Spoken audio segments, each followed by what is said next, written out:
loud, and it would keep my sister up when I was living with my parents. So my parents started like, okay, we understand that you need to need music or something to sleep. So just start wearing headphones instead. And That's so the I worst started advice, doing, man. yeah. So I started doing that, and then I woke up one night with them wrapped around my neck, and I could hardly breathe. And I'm like, yep. That was the day that I switched completely over to Bluetooth. I have not had a pair of wired headphones, earbuds since. Well, usually for not supposed to be healthy. at least for me, for white noise, I'll usually just have it on my phone if I want it while I'm sleeping. It'll just play. Yeah, now like I'll just put on like lo-fi or something, and then I'll just play it through my back in the days of iPods. Yeah. This was a while ago. Back in the day when it cost you to stream a shit ton. I remember the elder days. Yeah. I mean, for us old people. Yeah, no. See, I'm turning 21, but I still remember the days of VHSs and cassettes and everything. Cause so was your family just poor? You're a liar. No, it's because my grandma kept all of her memorabilia and everything on VHSs. So now it's memorabilia. I grew up with it. It's vintage. I grew up with it because she raised me for the first name? 7 years. Who are we missing? For good first 7 years. So I would watch like Herbie. I would watch the original like Star Wars and everything all on VHS. What about the old VHS of Rugrats that was orange? Orange, yeah. All Nickelodeon things. Yeah. Okay, so we got Gale. We got Alduin. We're missing Carrion. Yeah. Chester. I think, right? Yeah. Let me send him a message. Cool. Yeah, motherfucker. And still on the page. I don't trust the Lord or whatever his name is. Oh yeah, no. Considering that I told you the information about like how the thing I delivered to him has the same symbol as the people attacking the towns now. That's yeah. He's a little suspicious. It's just a little. They're all suspicious, but just who's less suspicious? And then Raven, did you have a chance to look at the customized background? It's basically it has the same perks as Haunted One. I just wanted to reflavor it a little bit. Oh yeah, if it's just a cosmetic change, that's completely fine. Yeah. No, it's just the same perks as Haunted, but I just wanted to reflavor it so it fits more in line. Yeah, no, that's completely fine. All right. Chester, what time is the start time for this game? Uh-oh. All right, calm down. Hey, Mikey. Everybody person needs that guy. I'm that guy right now. I'm sorry. I don't want to be that guy. All right. Well, anyway, it's fine. I usually like the initial 10 minutes to kind of, have everyone ease in and chillax. It doesn't have to be super punctual. All right.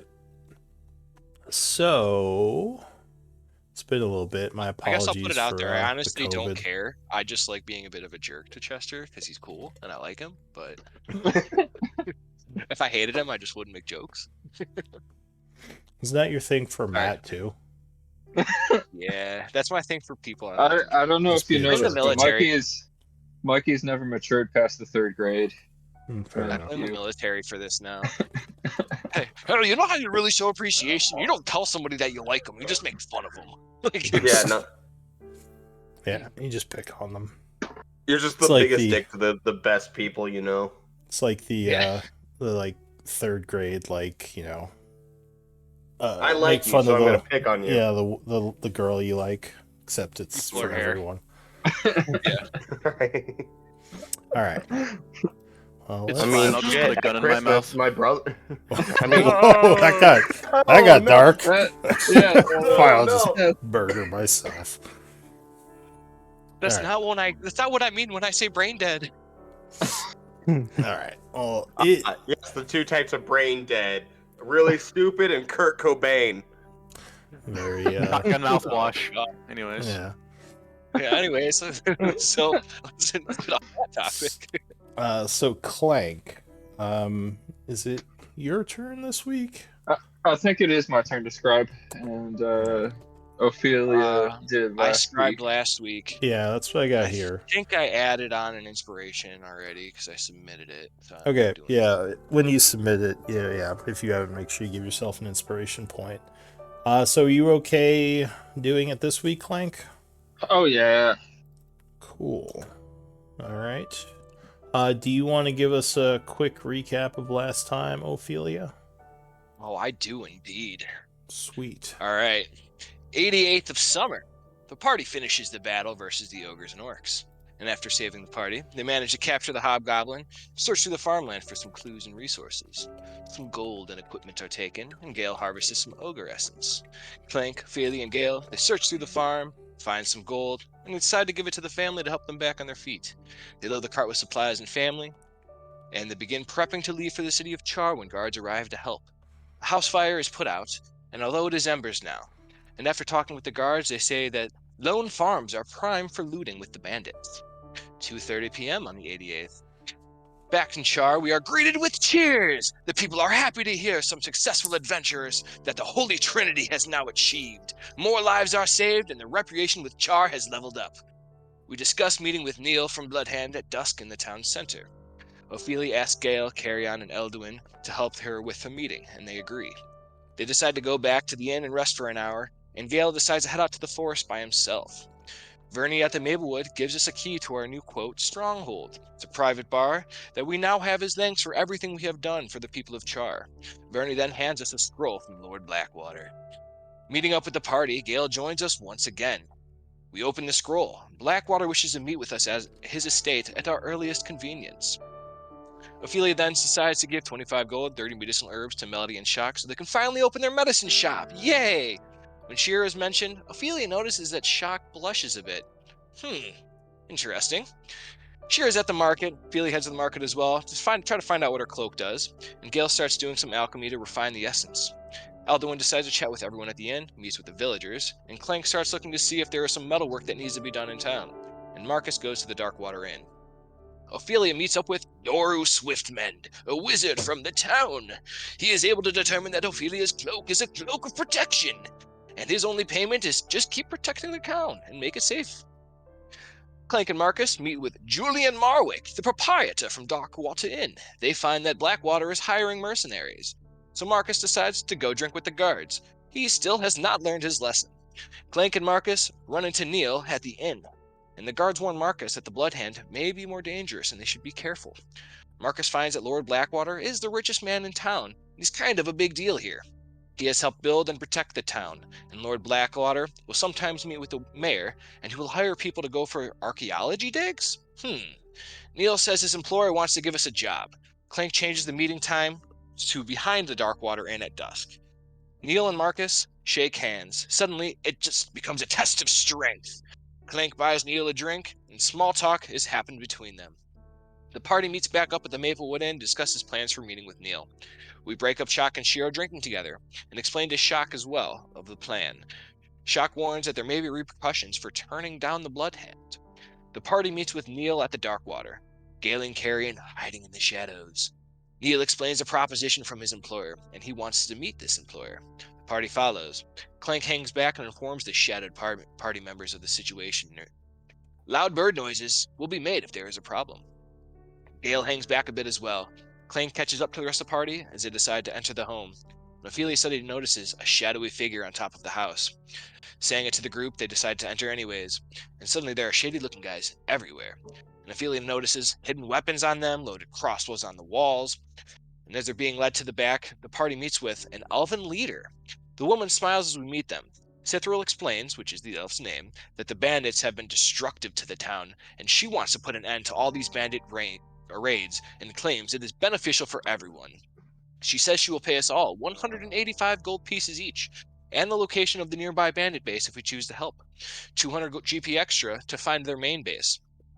Only the Blood Hand is told the information as a stipulation.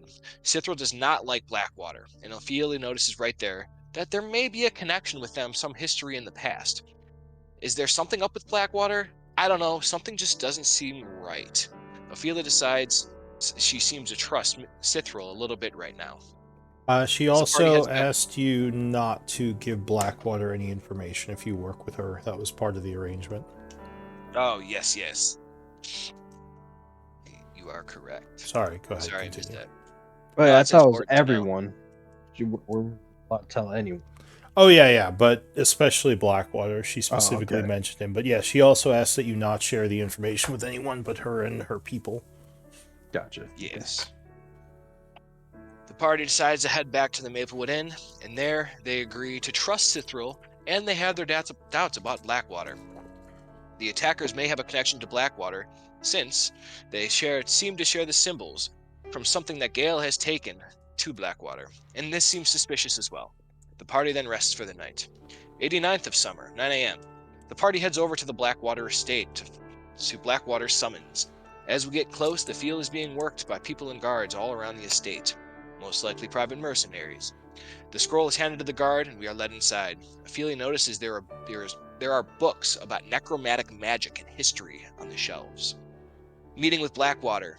He is familiar with Kenku. He knows who Clank is. He says there are many types of magic energies, and anyone that claims that the catastrophes didn't happen are dumb. He wishes to hire us as mercenaries.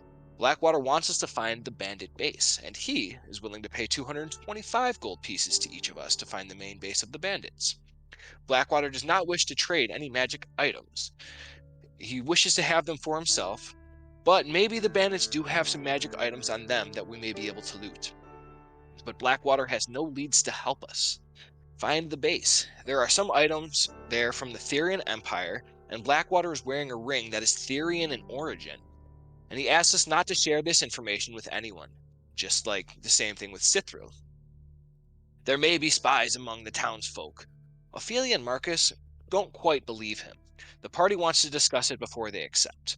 The party shows the button to Blackwater. He claims that there should be no connection, and the drow button seems to have a prominent family symbol on it, perhaps?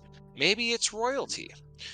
On our way out, the farmer says, We Saved says the hobgoblins were talking in common and may have some information about the farms that they were conducting their attacks from. Ophelia says, you should just keep this information to yourself. Don't tell anyone. That leads us to current. Alright, so the only thing I will say, Gilwari, did you give them the symbol information before or after the meeting with Blackwater? It was before because I wanted us to be on edge just in case anything was off. Alright, so then I remembered that a little bit differently. You said it was 225. Is that because you bargained him up a bit? Yeah. I marked as 200, but I think you're right. I kind of remember that. I can't remember who rolled for it. It wasn't me. I could have rolled. Maybe. Well, you can look. I mean, it's in the logs. Persuasion. I believe you. Like I said, I kind of remember that anyway. It was me. Yeah, the 17 to 20. Marcus got him to do it. Okay. Yeah. Well, it is 9:30 a.m. on the 89th of summer, getting pretty close to fall. You had just left Blackwater's house. What do you all want to do? Well, are we still with the farmer guy? He said he had information. He said the hobgoblins might have the information. I think you asked him. I don't remember too much. He came up to us and was telling us because of the Holy Trinity. I think this is how I remembered. I think he came up to us as we were leaving, told us the hobgoblins would have some information because he heard them talking in common and thought that they might know some stuff. And when he revealed that, we said, yeah, okay, keep that to yourself. Don't tell anyone. And he said he had basically only told us. Weird. I forgot to put that in my notes. I don't have anything on that. All right. Well, All right, so this farmer had come up to you and told you he heard someone speaking in common? Hobgoblins Hobgoblin. during one of the attacks. Oh, while he was, you mean while he was still out on his farm? Correct. Before Okay. he's at Blackwater. Okay. I think I remember saying that the hobgoblins have been using the other farms as like hideouts. and bases. He Yes. said that they were prime attack spots to attack. I don't remember the hideouts. You guys can also fill me in here too. It's been 2 weeks, so you know. Yeah, it's been a little bit. All right, did you have any clues as to your next moves, or were you still discussing it? I think we were still discussing. Okay. Yeah, I think we're gonna reconvene and talk about what we should do. All right. Because now we have Cithril and Lord Blackwater to decide what to do with. Right, you have to figure out if you're going to work with one or who you're going to work with. All right, so And what do there's you... also a hobgoblin in the barracks. I think we can also potentially go investigate. Yeah, the prisoner. Bring him back alive. Yeah, too. All right, so what do you want to do first? Let's head back to the inn and discuss our plan. Back to your Away stronghold. from prying ears. All right, so you make your way south. As usual, the citizens give you handshakes and try to talk to you a bit, but I assume you're just going to go. Just be polite, while we're kind of... Politely avoiding. All right, so you return to your stronghold area at the Maplewood. What do you want to do? I'll wave to the owner. I think it was halfling. And I was like, Bernie. Yeah, Bernie is happy to see you. Make sure, would you please, make sure we don't remember that we have some things to discuss. Sorry, you cut out there. What did you say? I was going. Marcus would tell him to not to make sure that no one bothers us. Please, we have things to discuss. He says, "Oh, of course. You should have a lock to the door, so I don't think anyone can get in without you're allowing them. Would you like me to not send in the barmaids and the help to get your orders?" Yes, we will let you know. I think it's best. He nods. He says, "Oh, fair enough. Just let me know when you wish service to continue." Is Shock in there? If you go to your area, door's locked. No one is currently in here. If we go to what? Sorry.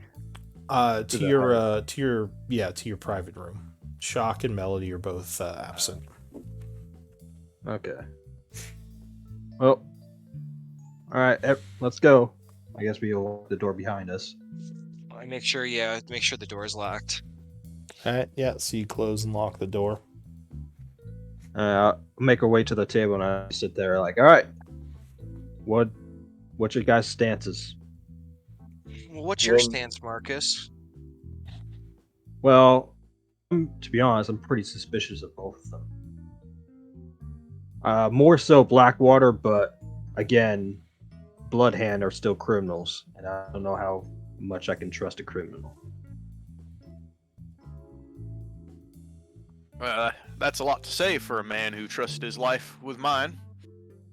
I kind of trust you. I still don't. Fair know enough.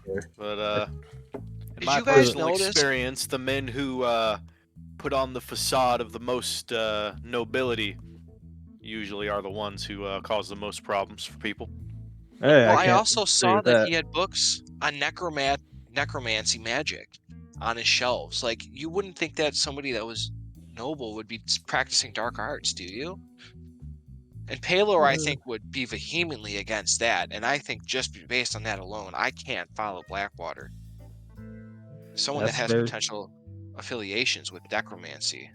That is true. And what Elduin said, where was Eldon or not? It was Gale. He said that there was a symbol related to the attackers. Although I don't think Blackwater's specifically working with them, he might have took something from them or something that they want. Or because if so, then he wouldn't be asking us to kill him. There was some correlation. That's all I know. Yeah. And I don't know. I also think it's really suspicious that he's doing all of these archaeological digs. Like, what would be the purpose of him, doing the archaeological digs? I don't know. I just think there's connections that we might not be hearing the full story. Because if he's looking for archaeological digs, it can be assumed, right, that he's looking for some historical object. And if you combine that with the necromancy, I don't think it bodes well. And I personally don't think I could work for him. So I think Well, if we're going to choose the lesser of two evils, Cithril might be the way to go. but if you think he's up to something nefarious, wouldn't it be a better idea to get close and keep a close eye on him? That is true. Maybe it'd be best to visit these sites. His Yes. archaeological sites, Get an idea of what he's looking for.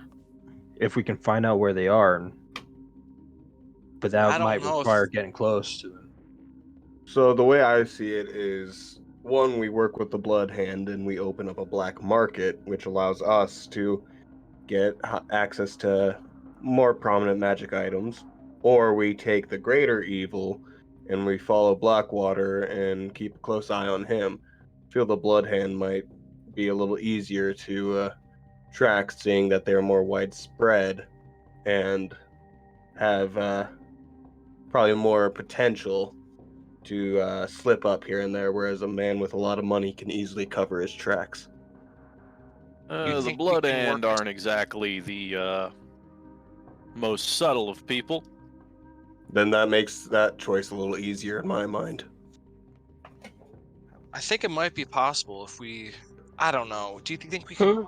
I don't think I could do work as a double agent. I can't do that. Never mind. Sounds fine to me. Who do you Or think help people more? Who do you think help us end siege? Well, both want the same thing. They both want us to get rid of the attackers. They both say the same thing. well, what I don't like is how they don't want us to tell anyone about this. What's making me suspicious is that they might try to steal the credit. Do you think Well, the I say we Bloodhand don't doesn't tell want- anybody anything until we know what side we're gonna play on, and then we move Well, off that. Who I said? think the Bloodhand. Sorry, I'll let you go. No, ahead. it's okay. Well, there is also a third option. We can just say screw them both and just do it ourselves. Who says we need their help? But in Money the is end, we will nice. still be happy helping them as well. Yeah, even if we, we're still doing them a favor by getting rid of them. But this time we but at still least work if with we them. make a deal, we can get some coin out of it. I think the Eh. Bloodhand didn't want us to say anything because I think Blackwater's influence might extend much more than we realize. Talks about he has connections with everybody, and if we say one thing to the wrong person about the Bloodhand, they can be exposed, and I think Blackwater might want to hopefully eliminate them. But why does Blackwater want us to stay quiet? I think him and Cithril might have some kind of history, and that's what I think might be important to find out, is what their history actually is. Hmm. So at this point, I'm saying, what if we go with Thieves are Bloodhand? usually thieves keep their word. Bloodhand will keep word. Blackwater. He a man in well, power. I know trust people in power. I'm thinking we work with the Bloodhand, but we definitely keep our eyes and ears open, and I think our focus should be on how Cithril and Blackwater know each other. And hopefully if we can find out some information through there, then maybe we might be able What to we find do out with a City? connection. It seems guard and soldiers here don't have much connection with either Bloodhand or Blackwater. What we do with them? Well, I think the guard has some connection with Blackwater because he basically Oh, funds the okay. town. Yeah. I think money can buy a lot of influence. Sorry to interrupt. I just remembered the one who spoke to you was the father you rescued, I believe. Yeah. Yep. It wasn't just a random villager. I finally saw him. I was like, oh no, that was the father. That wasn't. I'm like, who's this random guy that ran up to you? So yeah, it was the father, the guy who you did CPR on, and he was telling you. Yeah. I think he told you that he heard the hobgoblins discussing possible points of interest around the town, and he gave you those. So those were possible places to look into. Like I think, yeah, I believe that's what that was about. Did you tell I us may what have missed that. the points were? He gave you one area that was a farm to the west of town. It was one of the older farms that was first hit when the raids started. And he heard them talking about that farm for some reason, like they were going to meet there or something, or some sort of meeting was happening there. So we Why do would now you write have that the down? opportunity to go on our own to investigate before we accept either side. And I think we should also investigate the hobgoblin before in the prison. Yes, Play both interrogate. sides, you always come out on top. Well, that's the thing as well. They both have a contract out for the same thing. Why don't we collect from both? Yeah, that's actually a good idea. Oh, Yeah. I mean, they both want us not to tell anyone, so let's not tell them exactly. that we're Including working. each other, yeah. Yeah. That seemed dangerous. I only want to pick one. Yeah, I'm which against that idea as well. If they both find out we betrayed both of them, then we in big trouble. yeah, Then we have no friends. And I couldn't do that. My consciousness, I don't think, could allow that.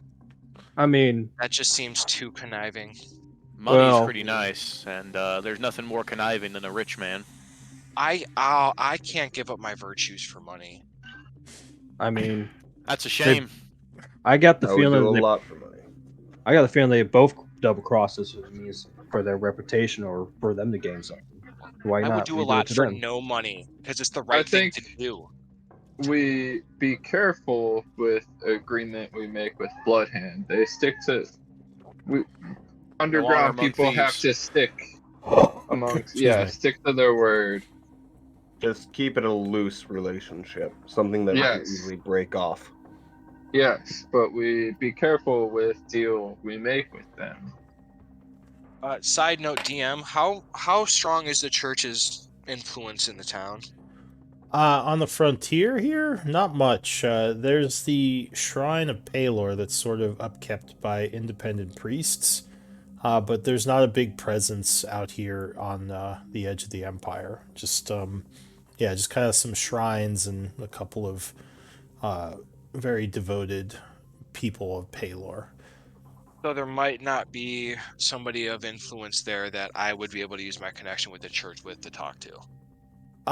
Not someone. Well, I mean, not in an influential way, but I mean, you could just talk to some of the priests here, and some of them would probably be willing to help you. Okay. Well, on that note, I'm like, Probably have so to I'm try. going to tell the party to. I think our first stop should be maybe 2 or 3 of us go to the shrine, and we can see maybe if the church knows something, and then 2 or 3 of us, or the other half of the group, can go to the barracks and to investigate the hobgoblin. And then what if we gather that information and come back? That sounds like a good idea. And then we can maybe make a more educated guess. I don't know what the priest would know though. They don't seem very well connected. What's going on? Priests sometimes talk good. Help us think clear. They do hear a lot And of they things. do A have lot of ears a people- lot I for agree with anybody that Clank. does come in the shrine. And it never hurts to ask. The worst that happens is we end up right back where we are with no information. Hmm. I'll go to the Hobgoblin. I I'll can go to probably get some information from them. Yeah. I'll join Gale too. I'm a little bit of I can be persuasive. I don't even Yay! need that. All right. I don't think I'm much good in persuasion. I Ophelia, have a you negative go 1 in to- charisma, so I can I have a be +1 there in to translate. persuasion. Certified swashbuckler moment, anyways. How about Ophelia? You go to Palor Shrine talk? I know like gods. Sorry, but I go with others. All right, so the group is splitting up to do this. Yeah, Yeah. I'll go to the church first, and Alright. then I can meet up with you guys. Because I don't think going to the church should take very long. If I'm just asking a few questions, you guys head out to the barracks first, and I'll try to meet you up on the way to the Alright. barracks. So Ophelia, or go ahead. I'll go with Ophelia. Ophelia, I Marcus. try to avoid the house of the damned. Anyone else going to the Shrine of Palor? I don't think so. Okay, No, so I think Stay out of the rest way us of are going. the demon-hating god's church. yeah, that's probably a good idea. All right, so Clank. Hey, yo, fuck this church. Let's get struck I by don't lightning. think they'll like people who use Hemacraft. So Blood magic. Palor loves Don't- loves everyone. Just as don't. long as their heart is I mean, right. you saw how angry Ophelia got about necromancy. Don't mention where your powers come from. It'll get awkward. Don't Yeah. hey don't you know my turns out my great grandfather was an electrician. Anyways, Yeah. So I think this is the split, right? The four of you are heading to the barracks while the other two go to the church. Yep. indeed. All right. Quite. So I'll do the four of you first as you are heading across town. You would see Melody over here. It looks like she is setting up her new shop, and she waves at you, smiling. She says, What's up? not much. As you can see, the funds you gave me, it paid off. She says, I should have this all ready to go in a few days. Thank you again for all your generosity. I think I can be very helpful to the people of this town. No trouble whatsoever. I mean, when do you suspect it will be open for business? Did we mark that in the hirelings forgot. thing? It didn't mark the date. I think it was yesterday that you paid her, right? Yeah. Yeah. Okay, so that should be three days. So that would be very last day of 92nd? summer. 92nd of summer, which I'll mark here actually. Or wait, you marking it, Matt? Yeah, you got it. Okay. Just got it. Thank you. I heard about what Is happened. hirelings- Sorry. I heard about what happened at the farm. Or is everything all right with you all? Yeah, it went as best as it can. Just get the family and got them to safety. As well, it was very kind of you to help those people. Rushing into danger like that, you never know what would happen. So I think you all are very good people. Yes. You're also a good person as well. We're heading to the church right now. See if we can gather some information there. Oh no, this is sorry, this is the other group. Clank and the three of them. Marcus Okay. and sorry, Marcus and Ophelia, you would have gone the other way, so you wouldn't have bumped into her. Okay. So anyway, she thanks you, especially Clank, and says, well, as I mentioned before, if you have any extra herbs or anything you wish turned into potions, I'd be happy to help once I'm all set up. Very good. We keep eye out for herbs, for potions. She nods and says, well, good luck, and hopefully we'll speak soon. Yes. Take care, Melody. Alright, is anyone else saying anything to her? Alright, so you... No, just stay silent. Yeah. So you head over to the barracks. The usual group of guards are kind of coming and going. Two of them at the gate will stop you, or at the door will stop you, and say, it's good to see you all again, Holy Trinity. What can we help you with at the barracks? I'm We're here to see the hobgoblin prisoner. Says, oh, he's quite secure in the dungeons below the barracks. What did you need to see him for? We have some questions. Give me a persuasion check. Excuse me. maybe I can assist in that. If you want to say something, then you can roll as well, if you Alright. said something. We just want to have a little chat with our friend, you know? So he looks to you, Carrion, and he says it's a bit unorthodox. What is it that you wish to speak with him about? Oh man, just have some information about the location of a couple of his friends, you know, what his favorite color is, which shoe he ties first in the morning, you know, just friendly chatter. Know him better. Have you guys talked to prisoner yet? They look at each other. He says, "So far we just locked him up. I don't know what the plan is for questioning or anything like that, but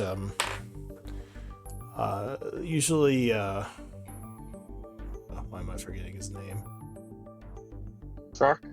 No, not Shock. The Captain Grobe usually makes decisions like that.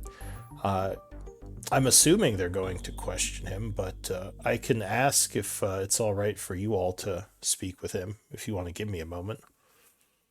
That would be great, sir. I'd really appreciate it. The guard nods and walks inside. See, guys, just that easy. All you gotta do is ask nicely, and you'll get anything you need. It also helps if you're as handsome as I am. I will remember that. That's actually, that's a good point. Are you hiding your horns, or are you kind of just letting it all show? Carrion is a very open about who he is. Okay. He does not hide any of his demonic features. Yeah, so you might notice they seem a little uncomfortable, but they also seem like they are being fairly tolerant. His skin is almost as black as charcoal, so it's fairly obvious that he's not normal just by looking at him. Don't worry. He's also got like the I'll cat eyes rein thing him. going on. I'll rein him in. Yeah, he's got the cat eyes thing going on as well, so Yeah. Alright, so about... kind of like Nightcrawler. Yeah. Alright, well, about 5 minutes pass and the guard returns. He says, the mayor actually would like to speak to you. She regrets that she missed you last time she was here and wanted to have a quick chat with you before you went to see the prisoner. Me? Well, looks around. he says all of you. The Holy Trinity, or I guess 4 of you. He says, isn't there the other one says, isn't there usually 6 of you? The other two Yes. at the church right now. Ah. They They're make at sure mass. we holy.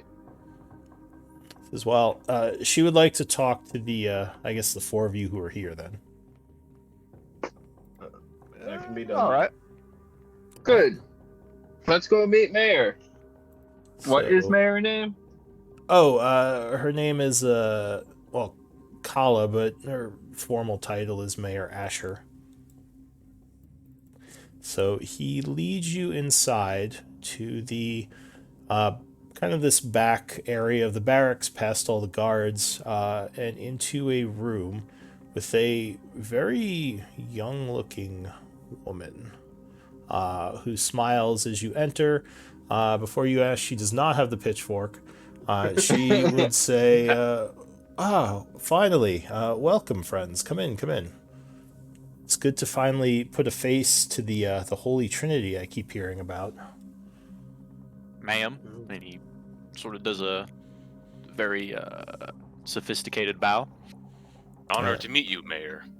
Oh, thank you. It's an honor to meet all of you. I first heard of your deeds getting the supplies into town, and now I hear of you saving some of our farmers who were stuck outside during the attacks. She says, it seems we owe you more and more by the day. She says, what brings such noble heroes to our border town? Money. Your chance. Who said money? Was me. That was Carrion. Carrion raises his hand. Give me a persuasion check. I think you and Gale are like of the same. I keep thinking you're Gale and Gale's you because you're both. We have the same character archetype, yeah. Yeah. Yeah. So she looks at you for a moment and smiles and says, I can understand. These are hard times we live in, and we need to make a living however we can. And if you're helping us, that's just noble. Well, she says it's very kind of you to help us, even if it is just for money. But some of us here not for money. Some of us here for good of people. Ophelia God sent her here, and Ophelia God sent me here. Oh, what god does Ophelia worship? Paylor. I see. She pray right now. Well, I should like to meet this Ophelia at some point, but in any case, I heard you wish to question the prisoner you brought in? Absolutely. We need to have a chat with him about his relatives and his in-laws. I see. We have special skills. Many. I wanted to ask you. It's fine that you speak to him.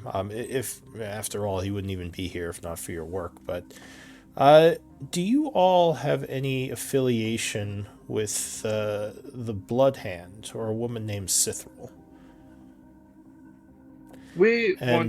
Does anyone have a passive insight of 14 or over? I have what is my passive insight?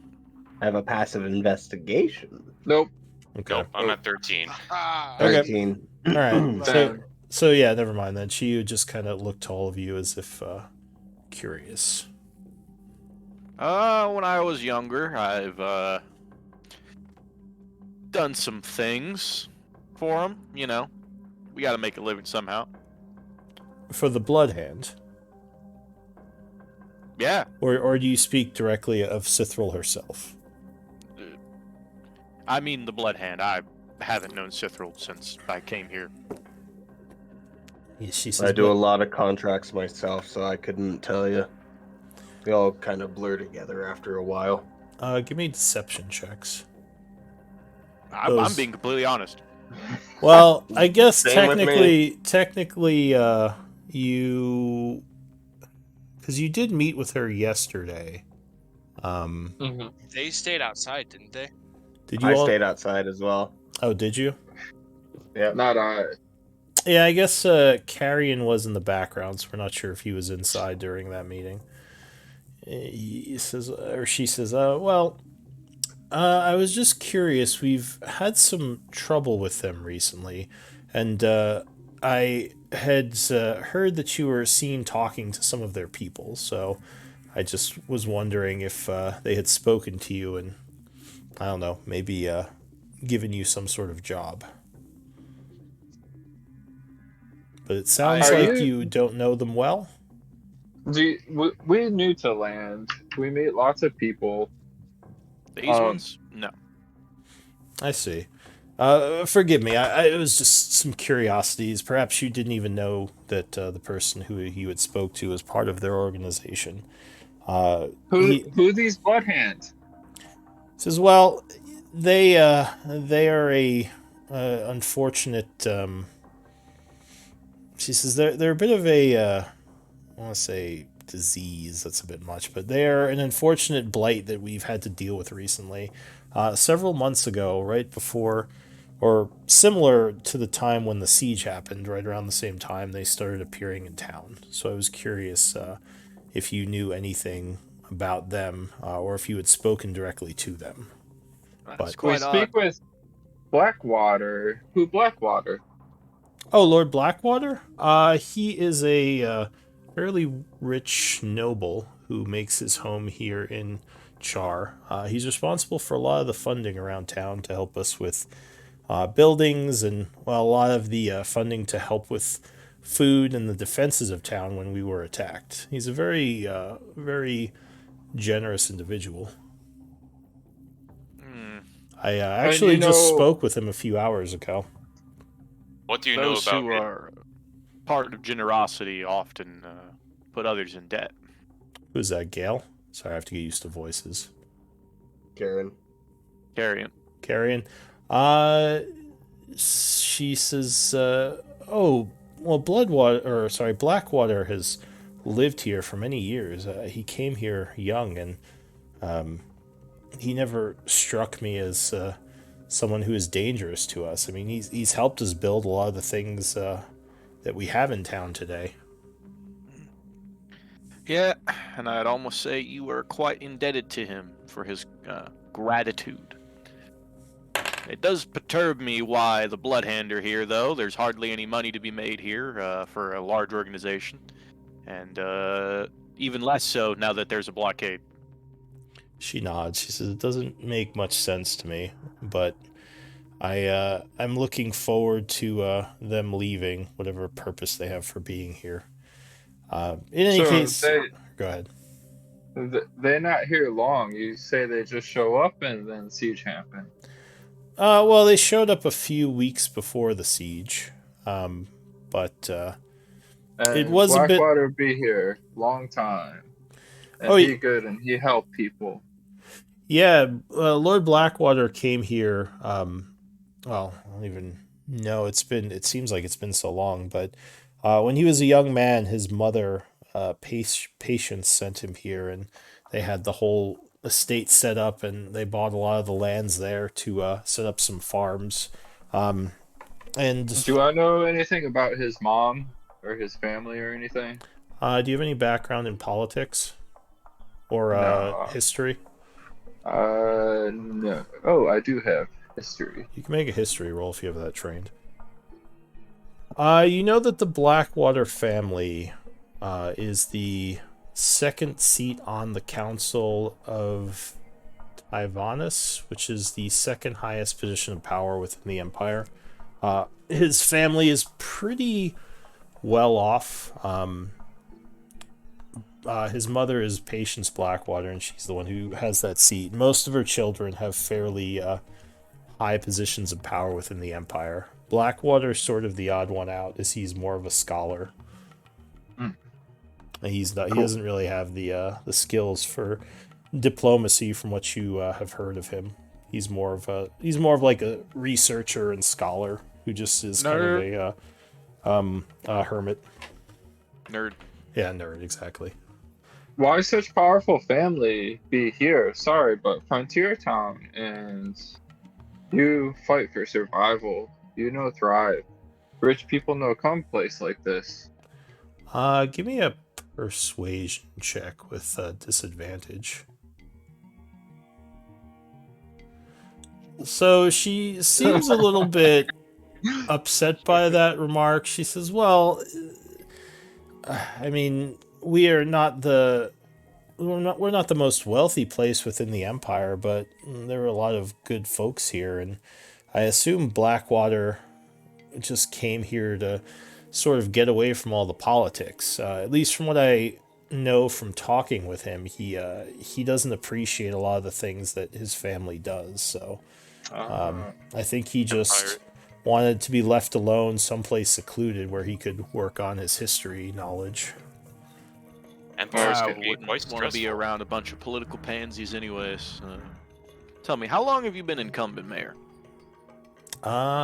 Wait, did someone say something about being stressful? That was Eldwin. I was just Eldwin? commenting on that. Gotcha. All right. She says, I haven't been mayor that long, actually. I took over here from my father a couple of years ago because he died, and I was the only one in town who had a lot of the knowledge needed to do this job. But I've been at it for about 3 years now, she says. I've actually, yeah, I've known Blackwater for a while. We were friends before I took on this job, so I guess maybe that gives me a bit of a bias. He's very meet- nice when he's not being quiet and secluded. We meet with Blackwater before, and he talked about Cithril as well. Oh, did he? What did he say? Well, he offered a job, and he say no tell Cithril. Says, huh, that's strange. Wonder if he's in contact with her. Very So you know peculiar. nothing He may about. have just known that they're also becoming a problem, like you said, and him in his position, he may be observant and keeping an eye on the town. She says that would make sense. Just funny that he would bring her up by name. I didn't even know he knew of Cithril or the I'll give Bloodhound. Clank a side eye. Well, he is, he hires mercenaries for all his little archaeological expeditions. I wouldn't be surprised if he's hired some Bloodhand at one point in time to help him out with those tasks. I really hope he wouldn't do that. That would be why they're here if he hired them, but I'll have to ask him about that. Well, they might be criminals, but at the end of the day, money talks. So, Says, at least criminals by whatever your definition of that word is. She gives you a look for a moment and says, well, I don't see it as being too complicated for what the Bloodhand generally get up to. They're fairly obvious in their criminal activities. Murder, Mayor, theft. Yeah. what we do to help town best while here? She says, well, I don't know if you spoke to my captain, but I mean, we're just trying to stay above everything, keep our heads above water. We don't know what is causing these soldiers to want to attack the town. So if you have any information as to what's going on or why it's happening, that would be extremely beneficial. We couldn't pay you much, obviously, but we could certainly reward you in other ways.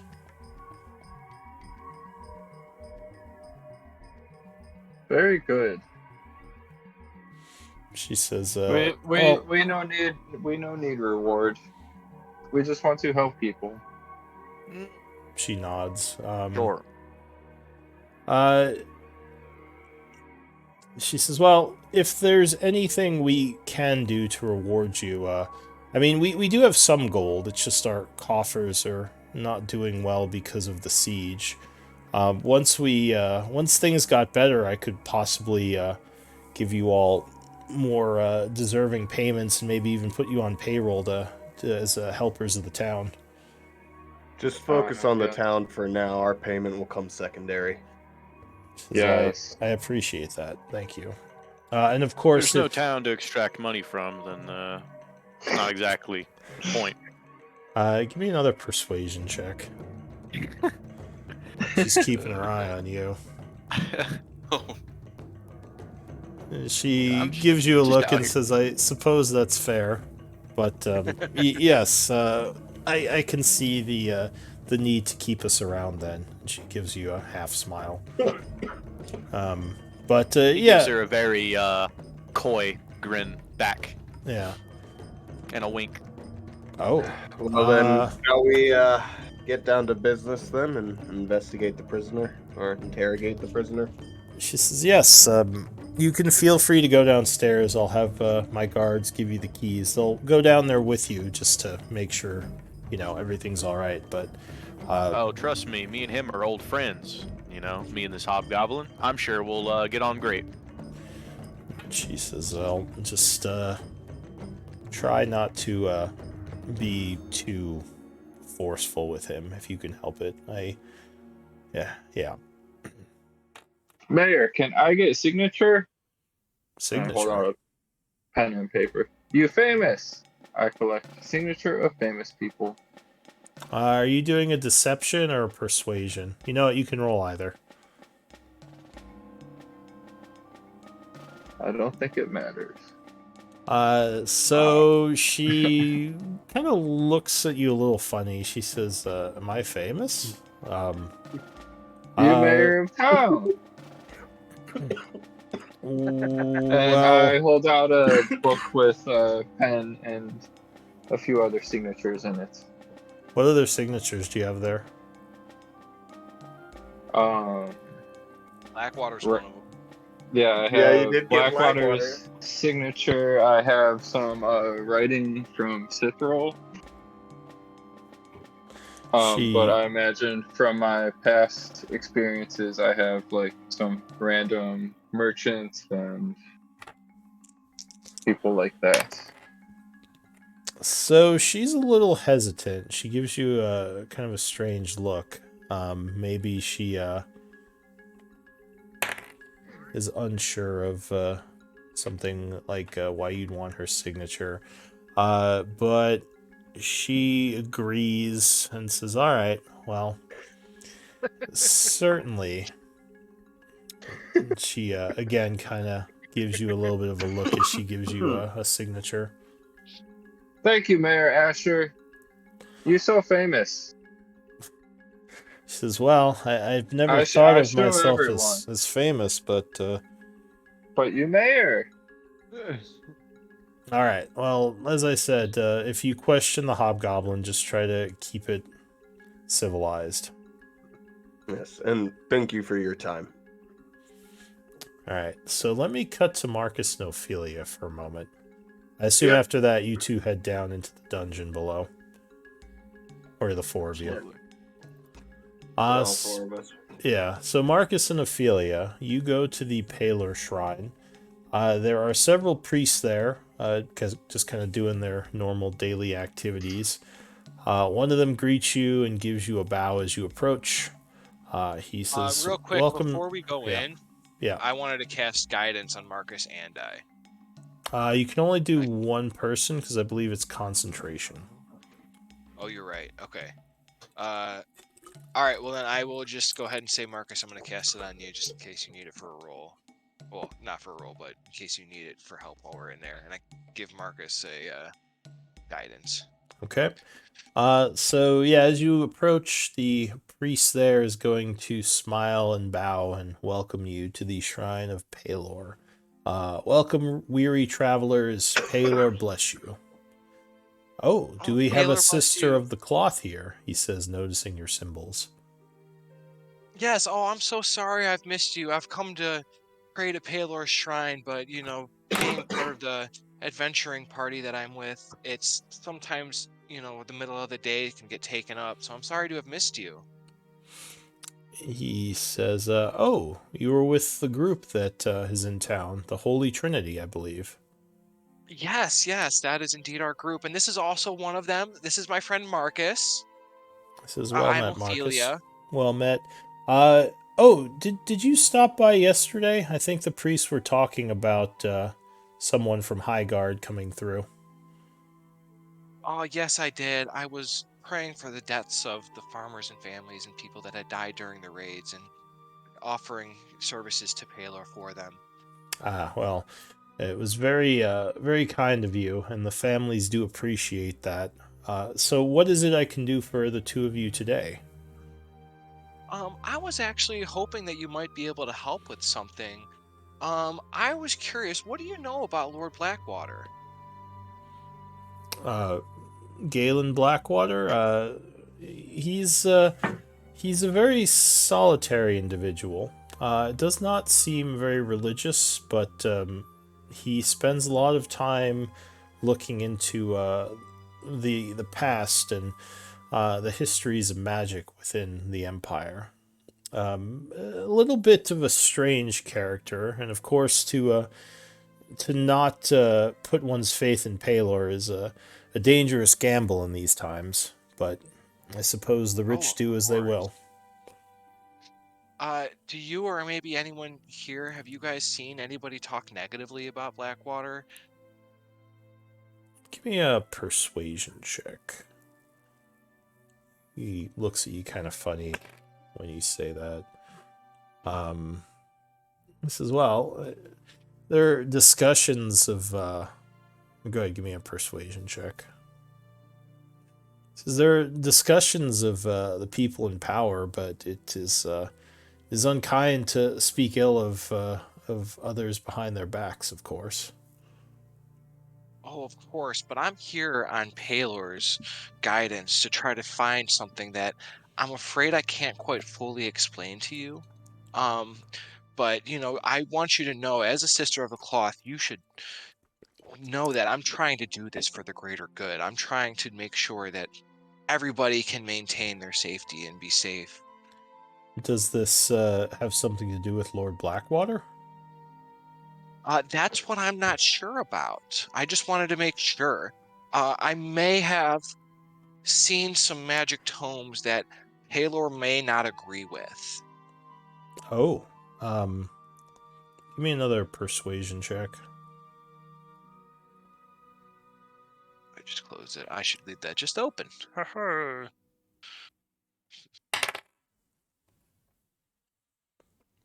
He says, well, there has been rumor of Blackwater's journeys, putting him in contact with some less than noble pieces of literature. But I don't know anything definitive. Have you spoken to the? Have you spoken to the? Oh, jeez, I'm forgetting their name. Have you spoken to the Crimson Blade about this? Side note, am I supposed to know who the Crimson Blade is? Do you have history or political knowledge of any kind in your background? I do have a bit of history, but only for church-related things. So, give me a history check. No, they sound familiar, but you're not sure who these Crimson Blade are. I can try. What is the Crimson Blade? Oh, sorry, Marcus. Sure. I've been kind of stealing the role here. Yeah. Not good at it, but oh, there you go. I can try. Are you proficient? Yeah. All right. It worked anyway. No, you're not sure who these people are, but he would say, "Oh, they're mage hunters. They're the militant arm of the Phoenix Guild. They handle a lot of unregistered magics that happen. If Lord Blackwater is truly involved in necromancy, then it should be told to someone. But I'd be curious I didn't say about necromancy, just FYI. Oh, what did you say? I said some magic that Palor would not approve of. He says, yeah, if you think he is involved in the dark arts, that's something for the Crimson Blade to look into. I would be careful about throwing around such accusations lightly, though. Especially for someone like the Blackwater family. Oh, I understand. And that's why I decided the only people I can really trust are the people in the Holy Trinity, and of course my brethren from the cloth. And that's why I decided to come here and speak to you, because I have confidence that what we discuss here is between only the cloth and Palor. He would nod. He says, well, I mean, rumors do go around about Blackwater, but it must also be kept in mind that he is a bit mysterious. He's not someone who talks to the people much, and he spends a lot of time either on his expeditions or locked away in his libraries. So, I don't know if one should jump to conclusions. He's been quite generous with our little shrine, giving us funding to help with several of the yearly events and celebrations. So even though he doesn't, may not be an active worshiper of Palor, at least he supports the shrine? Yes, he has definitely sent us some money. He supports the town as a whole. His people are fairly generous with their gold. I know he probably gets a lot of it from his mother, but it's still helpful all the same. Are there any plans in the future to try to help expand Palor's influence within the town? Oh, well, our funding is limited, but of course, if you or anyone you know has some extra gold, we would love to take the donations. We could possibly get to a point where we could build an actual church here. Do you know how much it would take for us to get to the church?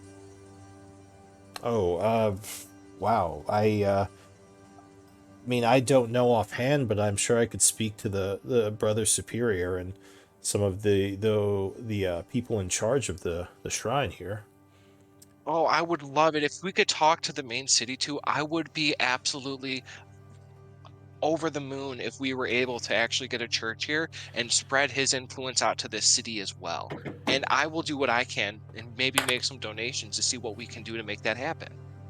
Which is excellent. Well, maybe you could speak with the mayor about getting a plot of land someplace we could build a church. Oh my gosh, that's such a good idea.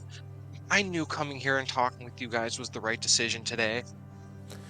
Oh, well, I'm glad I could help. Is there anything else you needed?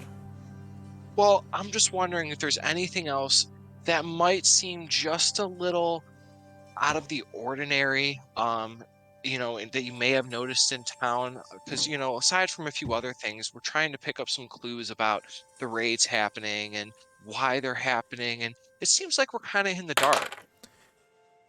Well, I know a lot have suffered since the siege started. Luckily, most of the outer farmlands, their inhabitants retreated to the town proper. As for specific information, I don't know if I have much to give you. We've mostly been stuck behind the walls trying to defend ourselves. Some of the town guards and maybe some of the scouts who have traveled outside the gate might have more information than us. My apologies. Side note, Marcus, do you have anything to input? Because I don't want to just feel like I'm running with the show here. I'm good. I don't know what to say. Oh, okay. Yeah. Before I leave, and oh my gosh, thank you so much. Like, I'm excited, and I'll talk with the mayor about trying to get this church built, and I'm really hoping that maybe we can spread some more influence here. Um, but have you heard anything about like the Blood Hand? I keep hearing that name pop up, and it seems like they may be behind some of attacks, and I'm just Oh, not sure. yes, we've heard of the those criminals and ruffians. Some of the people have complained about them committing certain acts of crime within the marketplace, people going missing. Obviously, it has to be related to them coming to town. Uh, we have no love for them. Why do you mean obviously? Well, what else could it be? I mean, the town was going well. Everything was going fine here. They show up, a siege happens, people go missing, mysterious murders and thievery. I mean, who else could be the cause of it? You don't think it's just could be a weird circumstance? 'Cause, I'm wondering maybe somebody else is controlling the hobgoblins. And again, I'm not trying to say it's anybody, conspiracy. you know, but I want to know, I want to track down who it is exactly. Palor's will must be enacted and they must come to justice. And I want to make sure we have the right party responsible. Nods. He says, "Well, of course, I would want to see justice. It just seems like the obvious answer. I don't know who else would be behind these attacks." Are they really as bad as everybody's saying? You asking him? Yeah. Oh, says I think so. I mean, they're criminals. They work outside the light of Palor's grace, hurting people for their own personal gain. Oh, well, that's definitely not okay. Maybe they are as bad as they seem then. He nods. As well, I'll keep an ear out for anything specific. If I get more information on the Blood Hand or any of the activities of these bandits, I'll let you know. Yes, and I don't know. I really need you to keep this obviously between Palor and us. There are some nefarious people out there, and I don't know who they are or where they're hiding, and I want to make sure my brethren and sisters are safe. Nods. He So, says, can you guys also keep an ear out for like anything that happens? Let's say like with the Blackwater Estate. I know they're just right up the road from you. You know, as you can maybe keep an eye out for any people that are walking. And again, just keep it between you guys. Like again, I don't know who we can trust. Give me a persuasion check with advantage. Doesn't Marcus have all the charisma? I have, yeah. He does. I have- That's like I'm waiting for him to like jump in. All right, yeah, go ahead. Give Is me it a persuasion? persuasion with advantage. Oh, he says, well, I mean, the only thing I could say, other than what I've told you, obviously, is that a lot of times the mercenaries from the estate use the Maplewood Inn as their place of relaxation during the evenings, so that might be a good place to speak with them. I'm writing this down real quick. Yeah, and like I said, this was more also just kind of like for the future. If you guys can just keep your ears to the ground about the happenings on in the city and just kind of keep it within the shrine, and then I may come by time to time and try to pick up some information, and I'll just know that if we do this and we're able to figure out who's responsible, Halor's grace will shine upon the entire town. He nods. He says, all right, I will let you know of anything I find, sister. Thank you. And on that note, I go, Marcus, you've been awfully quiet. You don't have anything to say? Pretty much said all my questions. That's why I haven't basically been saying what I would say. Okay. Yeah. All right, so where are you two headed after this? Can I ask him, do you know where the mayor is located? Oh, yeah, she's at the city hall across town. The old barracks building, the Therian building from the old empire. It's pretty obvious. It's the only building that looks like it was not built by us. Other than maybe the towers, she says. Oh, thank you so much. Yeah, I wanted to go talk to her right away about getting that plot of land. He nods. So is that where you two are headed? Yes. All right, Sure. so you're headed over there, but before you get there, the four of you follow the guard down into looks like a really kind of dank old area below the barracks. Looks like an old maybe stone basement. Lots of cages down here, one of which contains the hobgoblin. The guard leads you over and kind of motions. He says, here he is. And the hobgoblin gives you all dirty looks as he recognizes you. What do you want to do? Well, hello, friend. Let's say as I walk up. Elduin kind of pipes in and says, "Miss us?" We are not friends, and no, I did not miss you. What do you want? Information. We just want to have a chat. He says, I have nothing to say to any of you. Well, unfortunately, you kind of do, and we have a lot we need to say to you. So, we got two options here. You can either tell us what we want to hear, or we'll make you tell us what we want to hear. He looks at you, kind of sizes you up a bit. Give me give me intimidation. All right. Not great. Not great. He crosses his arms. He says, I know that I'll probably hang. I have very little faith that I'll make it out of this situation alive, so why would I tell you anything? He says, there's nothing for me but death, and there's no benefit for helping you. Well, what could we give you to help us? I might Or be. what could we do for you to help us? Did someone else say something? No, he pretty much said what I was going to say.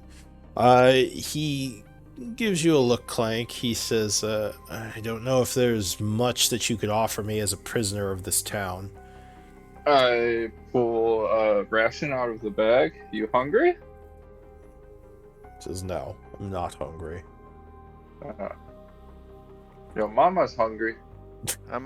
If you were to work with us and potentially give us information that could lead to the breaking of this siege.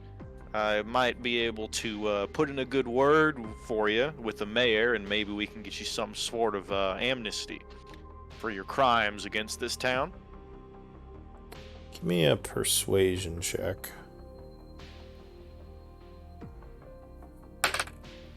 He thinks for a moment as he looks at you and says, "How do I know I could trust that?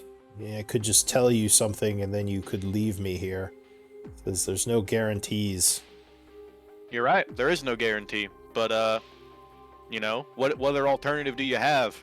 You either work with me and maybe you don't die, or you don't and you die. So, We all creatures of our word.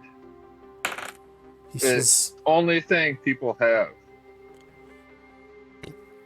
"Give me both of you can give me a persuasion check. Carrion and what was that, Clank? Clank. Yeah. Yeah. So he thinks for a moment. He says, "You all are a bit strange. You're obviously not from around here. What is your business in all this? Are you mercenaries of Blackwaters?" You know Blackwater. He says, "I do, yes." how do you know? Who Blackwater? To you. He says, "Oh no. First, I need that guarantee that you'll get me amnesty, and then maybe I'll tell you a bit of my knowledge of this town and the people in it." Guarantee of amnesty? Well, That's He a sort of- lot. he sort of looks at everyone else, looking to see if they're sort of gonna go along with the agreement. I have my tricks. I Yeah. can do far worse if he doesn't talk. I'll leave the actual talking to you. Fair Elder. enough. So Carrion is going to he sort of outstretches his hand to the guy, and as he does so, his eyes sort of shift to a red color, and he says, "A deal's a deal." Are you doing an ability or more just like a performative thing? It's a performative thing. Technically, it's thaumaturgy. I can change Yep. the appearance of my eyes, but All right. you know, I'm leaning into the deal with a devil Yeah. motif. You're going for show. I can make his blood boil inside of him. So he's sort of looking at you, looking at Gale. Give me another persuasion check. Or intimidation, actually, either or. He looks a little bit nervous now, seeing your eyes glow. I'm not a very Can I intimidating help him person. with that? Yeah. Well, you can use intimidation or persuasion, your choice. Let me say, I would have said I could make his blood boil if he doesn't talk. So I'll use that to give him help on intimidation. Okay, so go ahead and make a roll.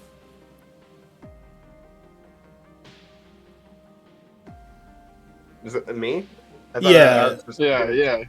yeah. Yeah, so usually the way I do assisting is I just take one roll from The each higher. person and use the higher. And if like both have advantage or both have Natural bonuses. 20, but I have a -1 for a 19. Very intimidating for someone who isn't usually too intimidating. So he definitely Making someone's blood boil inside of them. yeah, as Carrion does the red eyes, Gale's like, or else what did you say? I'll make your blood boil. If you're, what I would have said is, if your thing doesn't work, I can always make his blood boil inside of him. So that seems to get him a little bit more than the glowing red eyes. He looks at you and looks at Carrion and says, well, as long as you agree to help me escape this place, I will tell you what I know. Either by convincing the mayor or maybe breaking me out later. He says, I'll owe you. Either could be arranged. And he says that in a lower voice because the guard's like right back there. Either could be arranged. I'm quite resourceful, though. I'm sure that nice lady I think she has. I think she'll listen to me. I'm gonna hop over to the guard and say, "Do we have privacy? You go upstairs." What? Okay, Mayor, say so.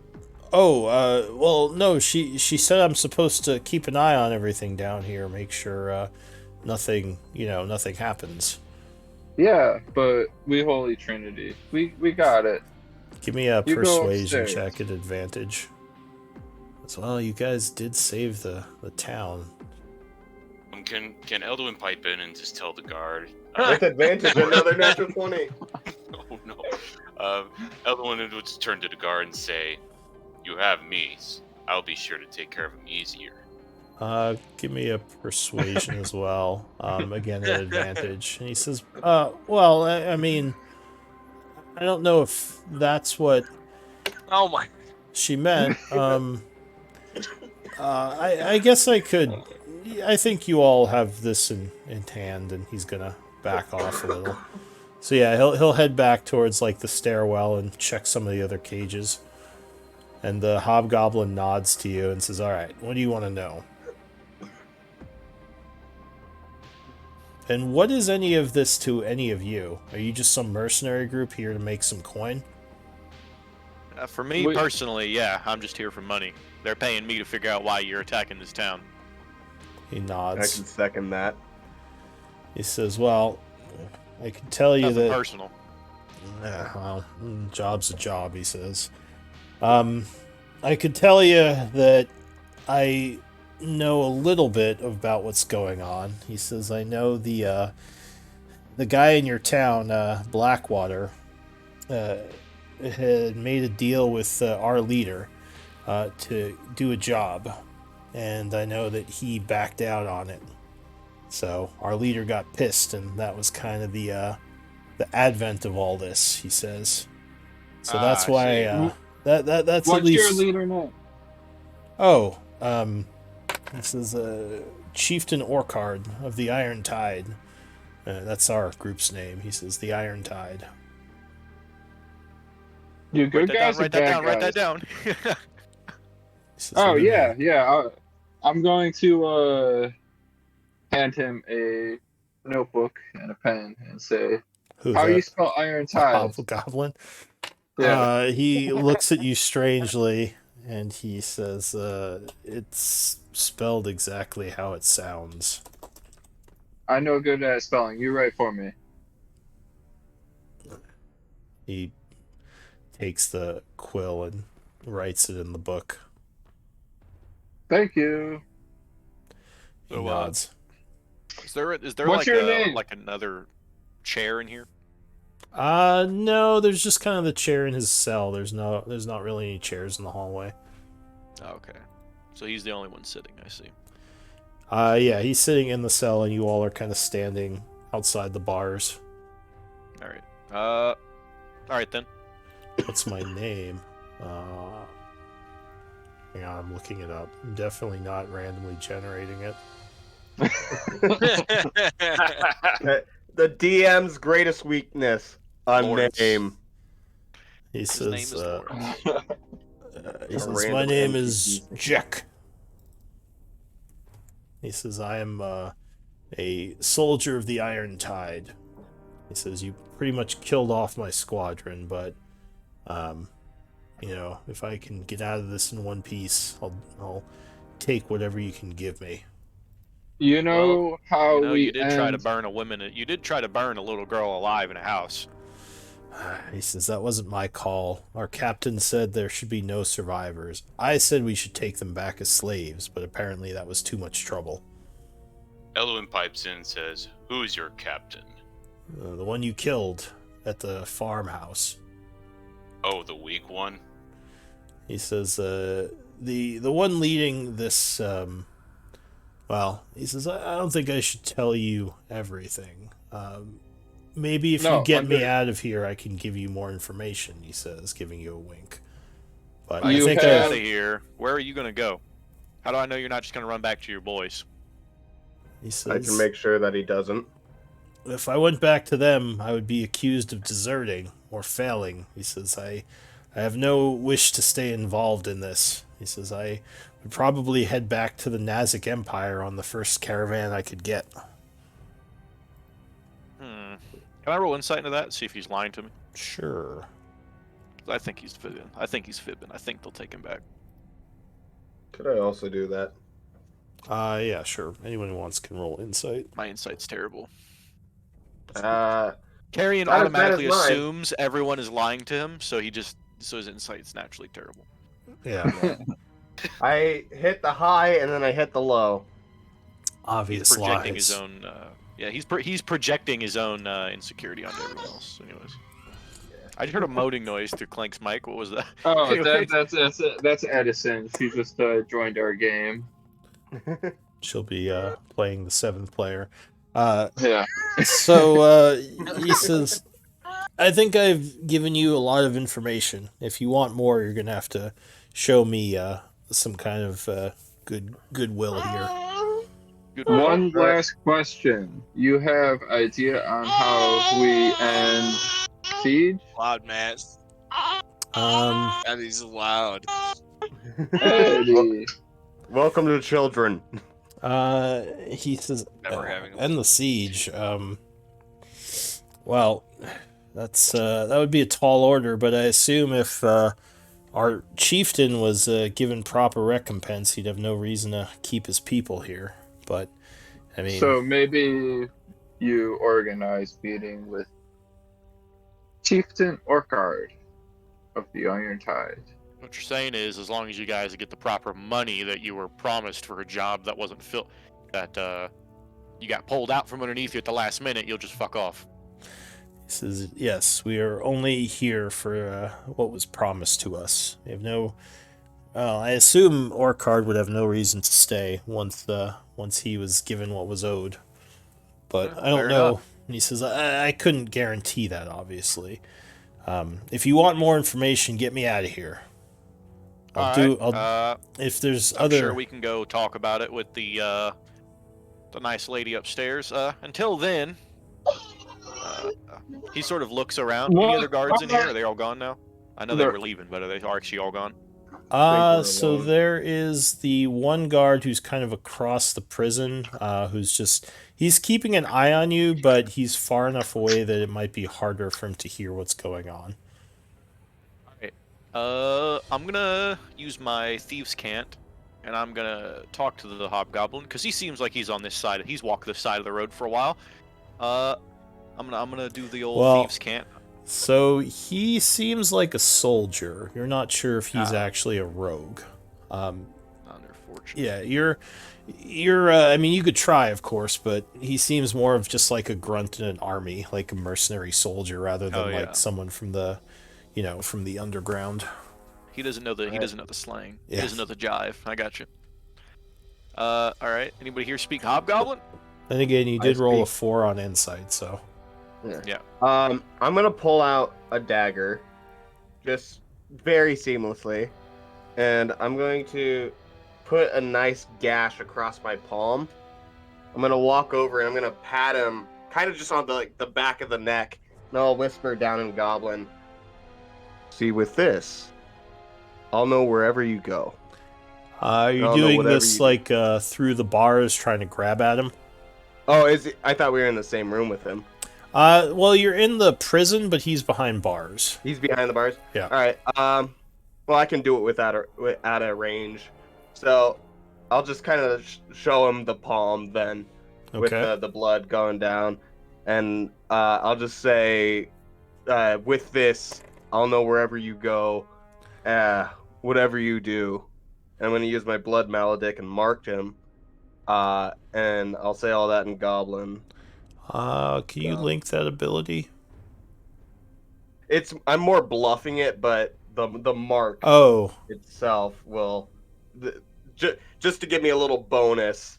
Yeah, he probably doesn't know about any of that. Well, could you link the ability you're doing just so I can? Yep. It's just literally called Blood Curse of the Marked. Give me a second. Yeah, I think if okay.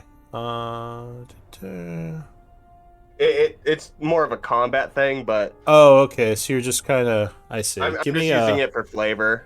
Give me a deception or intimidation check. your choice. Any advantage? Yeah, I'll give you advantage on either one. He seems kind of Any- freaked out. Any boys? You see somebody slice his palm open. It's an 11. you down. He looks really freaked out. He's like, what are you doing? As you're just bleeding all over from the slice. Yeah, just, I'm in prison. I'm not going anywhere, he says to you in Goblin. He says, obviously... Oh no, this is for after. He nods. He says, well, if you get me out of here, like I said, I'll be cooperative. I just don't want to die down here, starving in some human prison. Some Empire prison. Yeah, I'll put the dagger away then, and I'll just let I'm the gonna hand toss bleed. a set of rations to him. Splurt I'm a little. gonna lean over and I'm going to inspect the lock on the cell. How high grade of a lock does it appear to be? Oh, these are all shitty locks. These are like DC 10. You could probably get through these pretty easily. All right. I mean, these aren't like pretty much. Yeah, they're all simple locks, so anyone with a pick could probably get through these. Oh, nice. So basically, just pull out the old wave rake and just kind of stick it in there a couple times. It's more of a suggestion than an actual lock, hence the armed guards. Yeah, I mean, a farmer couldn't pick this. Like, you'd have to know how to do it, but if you know how to pick locks, this DC 10's like a normal lock, so it's not. I mean, it depends like a on master how. lock, basically. As long as you have rudimentary Right. understanding of lock picking, you can get it open with enough time. If you just Yeah. shove your pick in there hard enough, it'll unlock. Yeah. Alright, so cool. I'm gonna go ahead and look over to the boys. I'm gonna say, so, we got some decent information. I guess we should probably go negotiate for this fine man's release from this prison. You know, I feel like he's very sorry for the things he's done. After all, he's just following orders. True. That's all you. You're the one better at talking. Well, Yeah, whatever gets the job I done. agree. We made a deal with him. He gave us Also, information. We give Not him a freedom. word of what we have learned of what we learned here goes to anyone other than us. All right, just Hey. the group. Just the group. We don't need them to know what we know. And he holds up one finger on each hand, sort of besides his head, as a, sort of a gesture. The talking heads don't need to know this. Anyways, I guess we'll go see the mayor now. All right, you're heading back Again. upstairs. Go see the mayor again. Yeah. Again. Yeah. So it's probably about 10:30 in the morning at this point. You've been at it for about an hour. As you go back to the mayor's office, you would see Ophelia and Marcus already in there speaking with her. Hey. It seems they have come to town, or at least come to the barracks. So are you just gonna walk in? You gonna knock? What are you gonna do? I'm gonna give it a. I'm gonna blow the door open. Just kick it down. No, like literally with the use the thaumaturgy, instantaneously cause an unlocked door to fly open. The door just flies open. He doesn't even touch the doorknob. Walks in. Is that like through wind or something, or? It's a part of the thaumaturgy. I guess it uses the wind. Yeah. Could you It's like some link demon magic. thaumaturgy? Oh boy. I don't actually have it on my character sheet. It's just an innate thing most tieflings can do. I'm a feral tiefling. So It's a cantrip. If you you could just click and drag it from the compendium onto your sheet, because you'll probably have to use it again, and I'll probably forget the details of it. Add this to I forget how to even do that. So if you go in, I think it's the tab with the eye and the circle, and then you just search for thaumaturgy. You should be able to click and drag it onto your sheet, and it'll just add it in there. And then you can just click it. I gotta get multiple tabs open. Here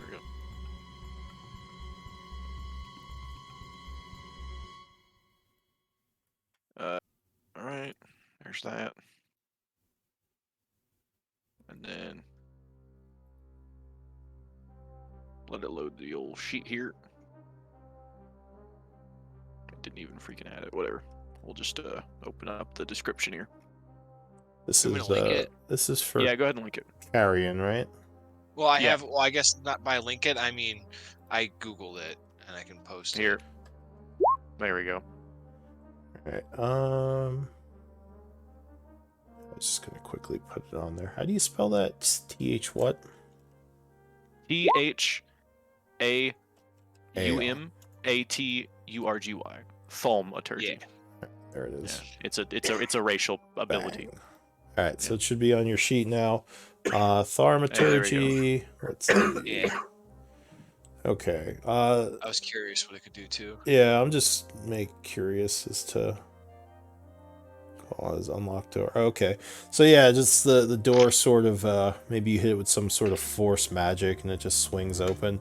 Yeah, it doesn't actually say what opens it, so I'm just assuming it would be a magical force thing. Well, considering he's a demon, I literally think that this is like if you guys ever seen Paranormal Activity, you know? Oh, The so demon like just like slams the door.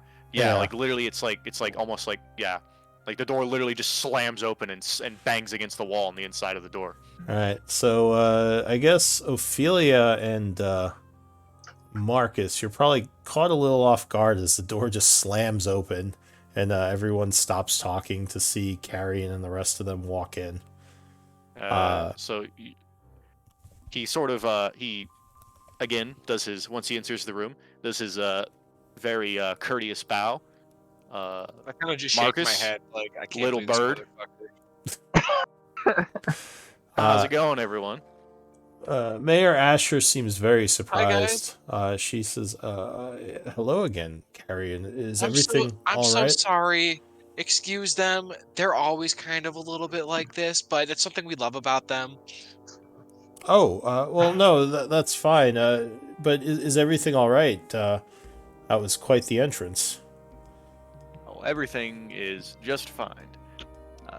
Sorry to interrupt your chat, but we talked to our little friend downstairs, and we've gleaned some interesting information, to say the least.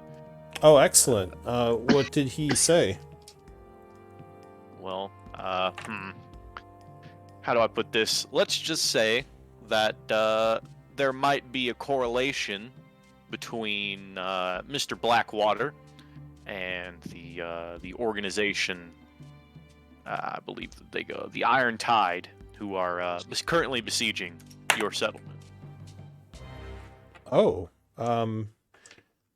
give me a persuasion at disadvantage.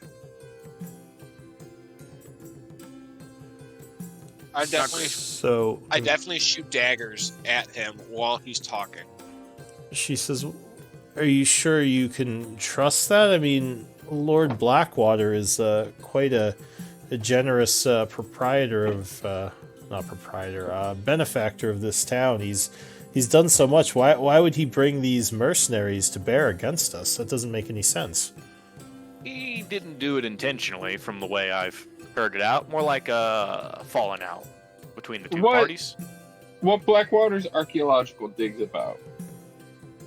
Oh, well, I don't know exactly, she says, but if this is true, I should talk to him right away and see. That might not be the best course of action. Why not? If Lord Blackwater is indeed responsible for this, first of all, he should tell us more about what happened, and secondly, we should let him defend himself. Maybe he has nothing to do with this. Maybe I'm not making an lies. accusation against his character, but we don't know for sure. And the last thing you want to do before you know a murderer has actually committed the crime is walk into their bedroom and accuse them of committing the murder. They tend to be a lot less cooperative. Give me another persuasion check. Is anyone else saying anything? Nope. Gale just sits back and observes. Gale's just scratching his chin a little. I'm just shaking my head like while trying to glare daggers at them because I don't think that this should have been shared with the mayor. Well, she nods and says, "No, that's a good point. We don't know for sure if we can even trust what this hobgoblin says. I mean, he was attacking right. our city, so I don't think we should. You're right. We shouldn't just accuse Lord Blackwater. Still, this is a bit disturbing. Just the fact that he knows who Blackwater is. I mean, these Iron Tide could have more information about the inner workings of our town. Well, You ever hear Iron Tide before? she shakes her head. She says, "No, that name isn't familiar to me at all." It sounds like it could be some sort of barbarian group, or maybe one of the Nazic warlord or war bands. I mean, Boy downstairs mentioned Nazic Empire before. oh, well, yeah, it's very possible. The Nazic Empire has lots of different war bands and warlords. It's ruled by some pretty unsavory folks. But I feel like he sort of looks around. Is there anybody else in the room other than us and the mayor? no, it's just the six of you and the mayor. You're Alright. technically still out in the hallway, but no one is in this area of the barracks right now. Alright. So Mayor, we go in your office. She nods. She says, "Yeah, you're welcome to come in. I was just speaking to your friend Ophelia here. She was telling me all about her needs for land on possibly setting up a church." Yes. Yeah, can we get back to talking about that, please? Well, this sounds like it might be important, Ophelia. Did you find out anything else from the prisoner? She says, looking to Carrion and the other four, or the other three. Well, here's the predicament. He has other information that he's willing to offer us, but only in exchange for some amnesty. Absolutely not. He should be punished for his crimes. People are dead because of him. Can we Possibly. put him to hard labor and possibly work for the church? Give me a persuasion with advantage, Ophelia.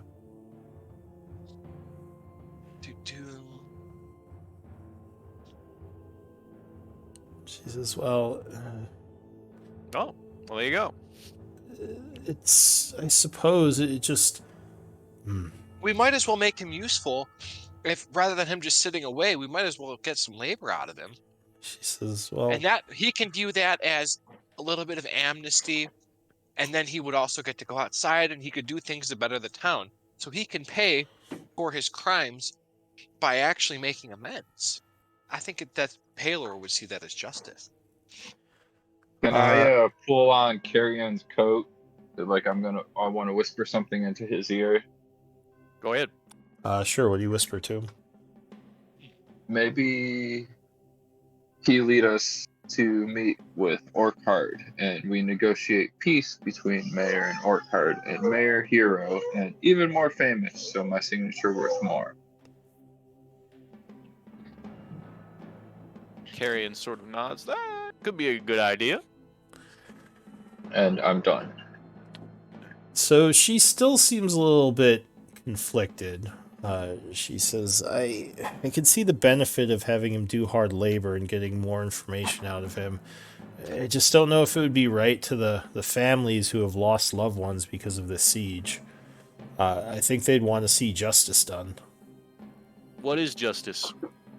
Justice I know that against sounds more leader like a or philosophical common person? question, but Would it not be justice to see him toiling and working for the rest of his days She says, "Well, than it is just for a quick and painless death? Shouldn't his torture be dragged out over the rest of his life?" everyone's kind of looking at Ophelia now. Well, I mean, at some point you're just talking about slavery. I mean, we can't just enslave him for the rest of his life. Slavery is illegal within the Empire. not slavery. It's indentured servitude. It's punishment. Ain't nobody I like think their hitting no punishment rock should fit the with crime. So we can. What if we had the family and we held, like, let's say we had everybody explain both sides of it, and then we can have like an impartial party decide I don't know. Is there actually like judicial systems here? I mean, usually they just hang people for doing stuff like this. Okay. Okay, so I'm gonna go back to my tangent. There, So what if we I just mean, had? okay, so I guess you are in the church, so you know within the Inner Empire there are more complicated court systems one might navigate. But out here, like on the frontier, there's not much of that. So People what if just we sort of had handle things. people on both sides, both defending and kind of attacking him, right? His character, and we can come to a conclusion. And rather than just put him to death, we can come to an agreement for how long he should serve. And I think that way that, it's not slavery if it's just for a set period of time where the punishment or the punishment fits the crime. He says, I don't know. I'll need to think about it, think on it a little bit. Likewise, make him disappear. And you trust that we make him disappear and punish him.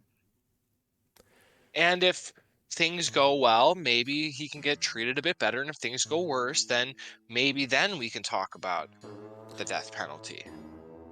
He says, so make him disappear. Do you mean you would just execute him yourselves? Or what do you mean by that? She says, the whole... He'll be a problem for you. We take care of it. It's a big burden to kill someone.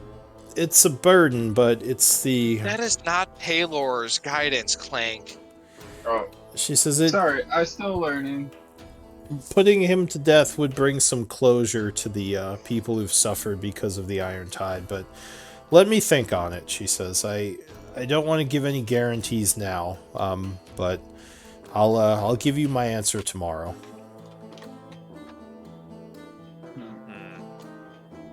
Okay. You trust us, right, Mayor? She says, you seem like very noble mercenaries. We want what's best for town. We sent here by Paylor to do what's best for town. She nods. Carrion sort of chuckles. I never thought I would hear the words noble and mercenary be used in the same sentence. Well, before you guys rudely interrupted, we were trying to build a church. Well, as church I was... to your great God, yes.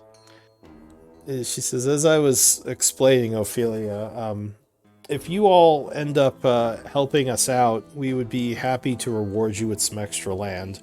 With people fleeing the town and people going missing, there are plots of land that we could give you as a reward for your service to us. Does this mean I'll get a noble title? For what it's worth out here, yes, you would. I could definitely instate you all with some titles, though I don't know how much that'll be worth in, at the edge of the Empire. Lord Carrion. I like the ring of that. I was also thinking once we get the church built and we have a more established structure, that we may have the manpower to use and to also survey and hope maybe work some farms on the church land as well with the indentured servants. I'm still a little unsure of the indentured servant title, but as I said, let me think on it. Not slavery if they're criminals. All right. But is there anything else you all wish to speak to me about? I don't have anything else. If you guys want to discuss the details of your church property, that's fine. That's all I had to talk about. I guess, Mayor, I know we talked about everything about the land.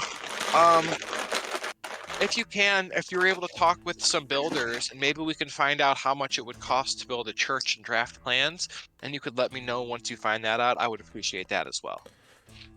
Well, you'd probably want to speak with the Paylor Shrine owners. They could probably point you to some contractors and get that all established. But that would be something more for when things calm down.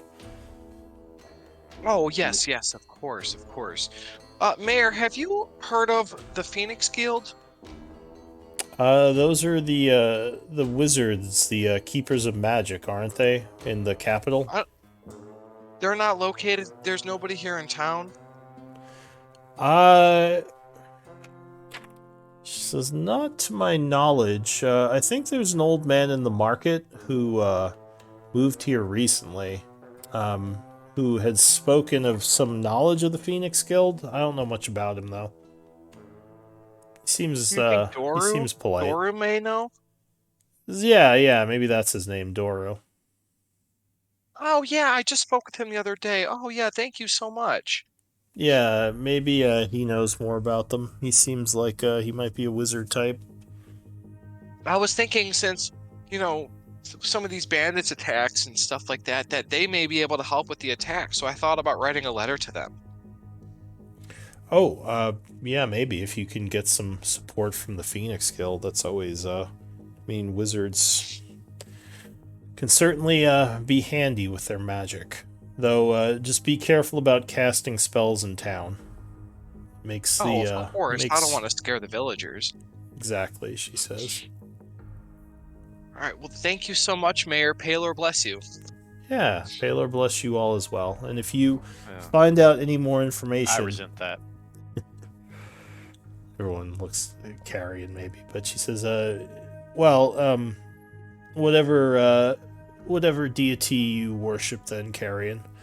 But, yeah, if you find Bless out... Osmodeus. She says, Asmodeus. I'm not familiar with that one. A devil. Oh. She gets a little uncomfortable and says, you all have a great day.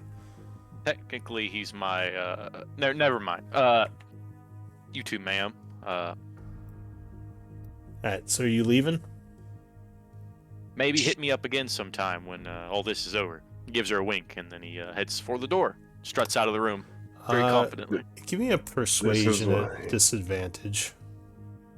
Oh, she doesn't dig the horns. Understandable. More the demon references are making her a little uncomfortable. She just gives you a little bit of an uncomfortable smile. He just owns who he is, What fair, about it? Or devil. Yeah, fair enough. I'll look back to her and I'll say, "This is why I carry a silver sword." She nods. He's got his great uncle. His great uncle is that's basically who Asmodeus is. If you go up the family tree enough. Everyone's all the demons or devils are 2 steps removed from Asmodeus, right? Somewhat, yeah. The Pantheon's confusing. I was okay with Carrion looking the way he was, but once I started hearing him say these things about Asmodeus, I don't know if he can sense it, but I'm my eyes are getting kind of big and I'm kind of leaning back a little bit oh. Alright, well, what are you all gonna do? The more she seems to negatively react to him making those quotes, the more entertained he is by it, and the more he leans into it. Shall we go and try to find the fort and just get that dealt with? Can we go talk real quick before we go out? I have some things I would like to talk with as a party. We need location of fort from prisoner. I don't think we got that. No, he what did he say about the fort? Did he mention the fort? No, I'm confused. Think so. I think he just said he said his people were attacking the town because of them not getting payments, but I don't think he gave you any more information because at that point he's like, you gotta get me out of here. Yeah. Which the mayor seems very reserved about doing. Well, we did. we can do a little sneaking. Yes, let's go eat at Maplewood. You do I have want some acorns. Yeah, you do have the location of a possible point of interest from the farmer. Other than that, you don't have too much information about where to go next. We can investigate that at least. Yeah, let's all go have are we still lunch and talk about it in front of people. No, we'll say that you head back to the Maplewood, to your little what's it called? your Dark stronghold. Yeah. Go to your room. You would see that Shock is there now. He says, "Ah, friends. It's good to see you." It's probably about 12:30 at this point. Yeah. Food. You see I'm that Before we go, I What go, we're gonna Shock. do. What is your relation with Blackwood? I was gonna say though before that you would Oh. see Shira is there with him, and yeah, they're both talking and drinking again. Friend zone. Friend zone. So he says, "My relation with who?" With Lord Blackwater. Oh well, I mean he, as I told you, he was the one who funded the caravan coming to town. He paid pretty well. He was pretty angry about us losing that box of his. Are you guys friends, or like on a personal level, or is it just you worked for him one time? He says, "Well, I worked for the caravan company, and he paid us to bring the caravan in. I don't know the man well. He sounds like a bit of a shut-in. It does seem like he has money, though." He says, "Why? Why do you ask?" I kind of like whisper over to them, like, and I was unsure what to say, and like maybe Shock sees that, but I kind of like turned the rest of the party, and I was like, I just want to make sure Shock's not in association with Blackwater as well. Like, can you guys help out?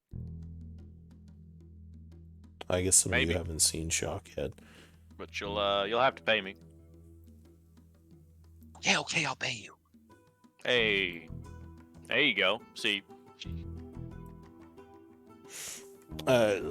So yeah, he sort of looks over at all of you and says, "Well, why don't you all come in and have a drink with me?"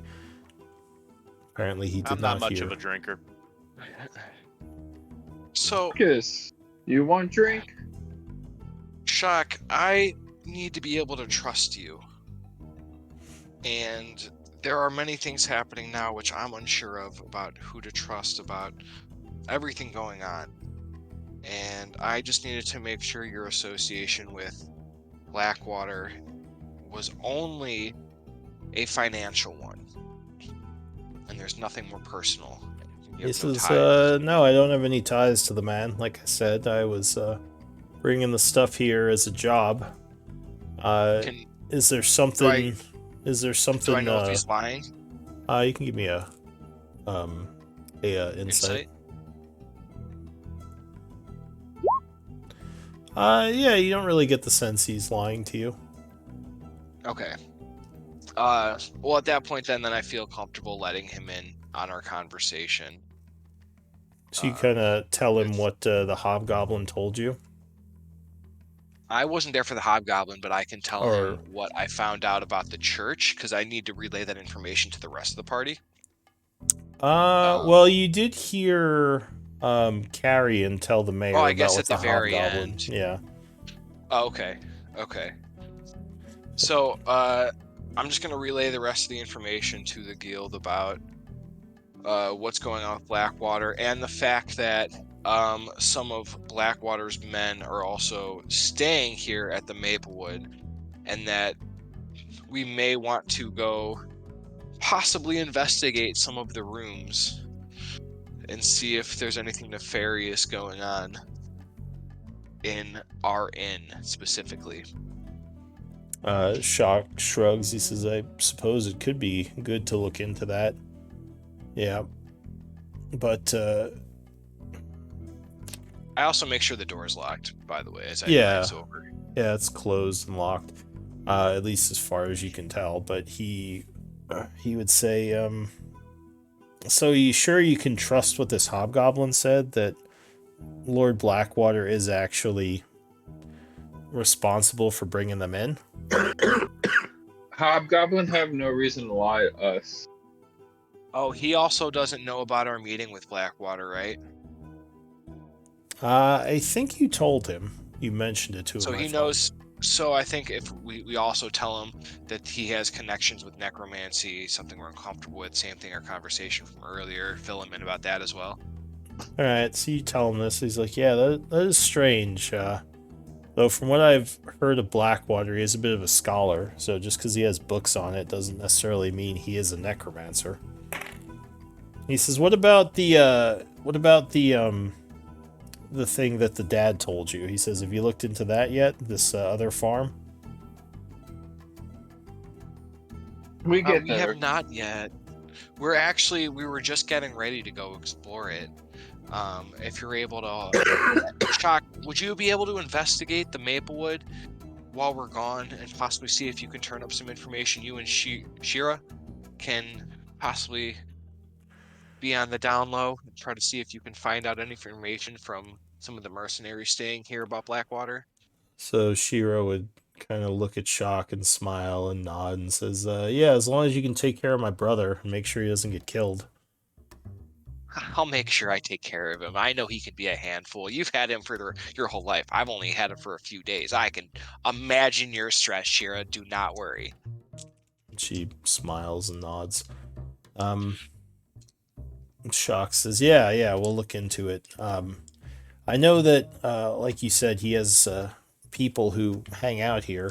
I actually recognize some of them from when we first delivered the caravan to town. I had spoken to a few of them already, so I can investigate it more. Oh, thank you so much, Shock. I know you've always been such a huge help, and just thank you for everything. He It's nods. just, I feel like we've become good friends afterwards, and I'm sorry for doubting you. It's just things have been going on so crazy lately, and I'm not sure who to trust. Says, well, I owe you all greatly for saving Melody, so you can always count on me. So yeah, what is the group for? Does anyone else want to say anything, or what do you all want to do? I want to go see Doru before we head to the farm, so I tell the party, like, hey guys, would you mind stopping real quick so I can tell some information, possibly send a letter before we head out to the farm? Good idea. Sure. Sure. All right, so Okay. you are going to speak with Doru. What are the rest of you doing? Joining before we go to the farm? I don't know. Yeah, I'll follow Ophelia. I'll just go through my backpack and make sure I have everything. Okay. Gonna sharpen my horns. Gotta look more I'm gonna- demonic. All right. I'm actually gonna take some stuff from my chest and put it into my bag. All right. Gonna move my tinderbox and some oil into my backpack. All right. And what about Elduin? Are you doing anything? I'm just gonna chat with some of the locals here, if there are any at the moment. Okay. Just, like maybe chat with some other people what they think of Blackwater, or just get some general gossip here and there. Gather some information. All right. So I mean, it's still pretty early. There are a couple of people in the tavern, just some day drinkers, but not too many. What are you seeing Doru about? I want to talk to him about the Phoenix Guild and the Crimson Blades. Okay, so Elduin, I guess give me a persuasion check first, if you're gonna be here talking to them while that's going on. Okay. Ooh.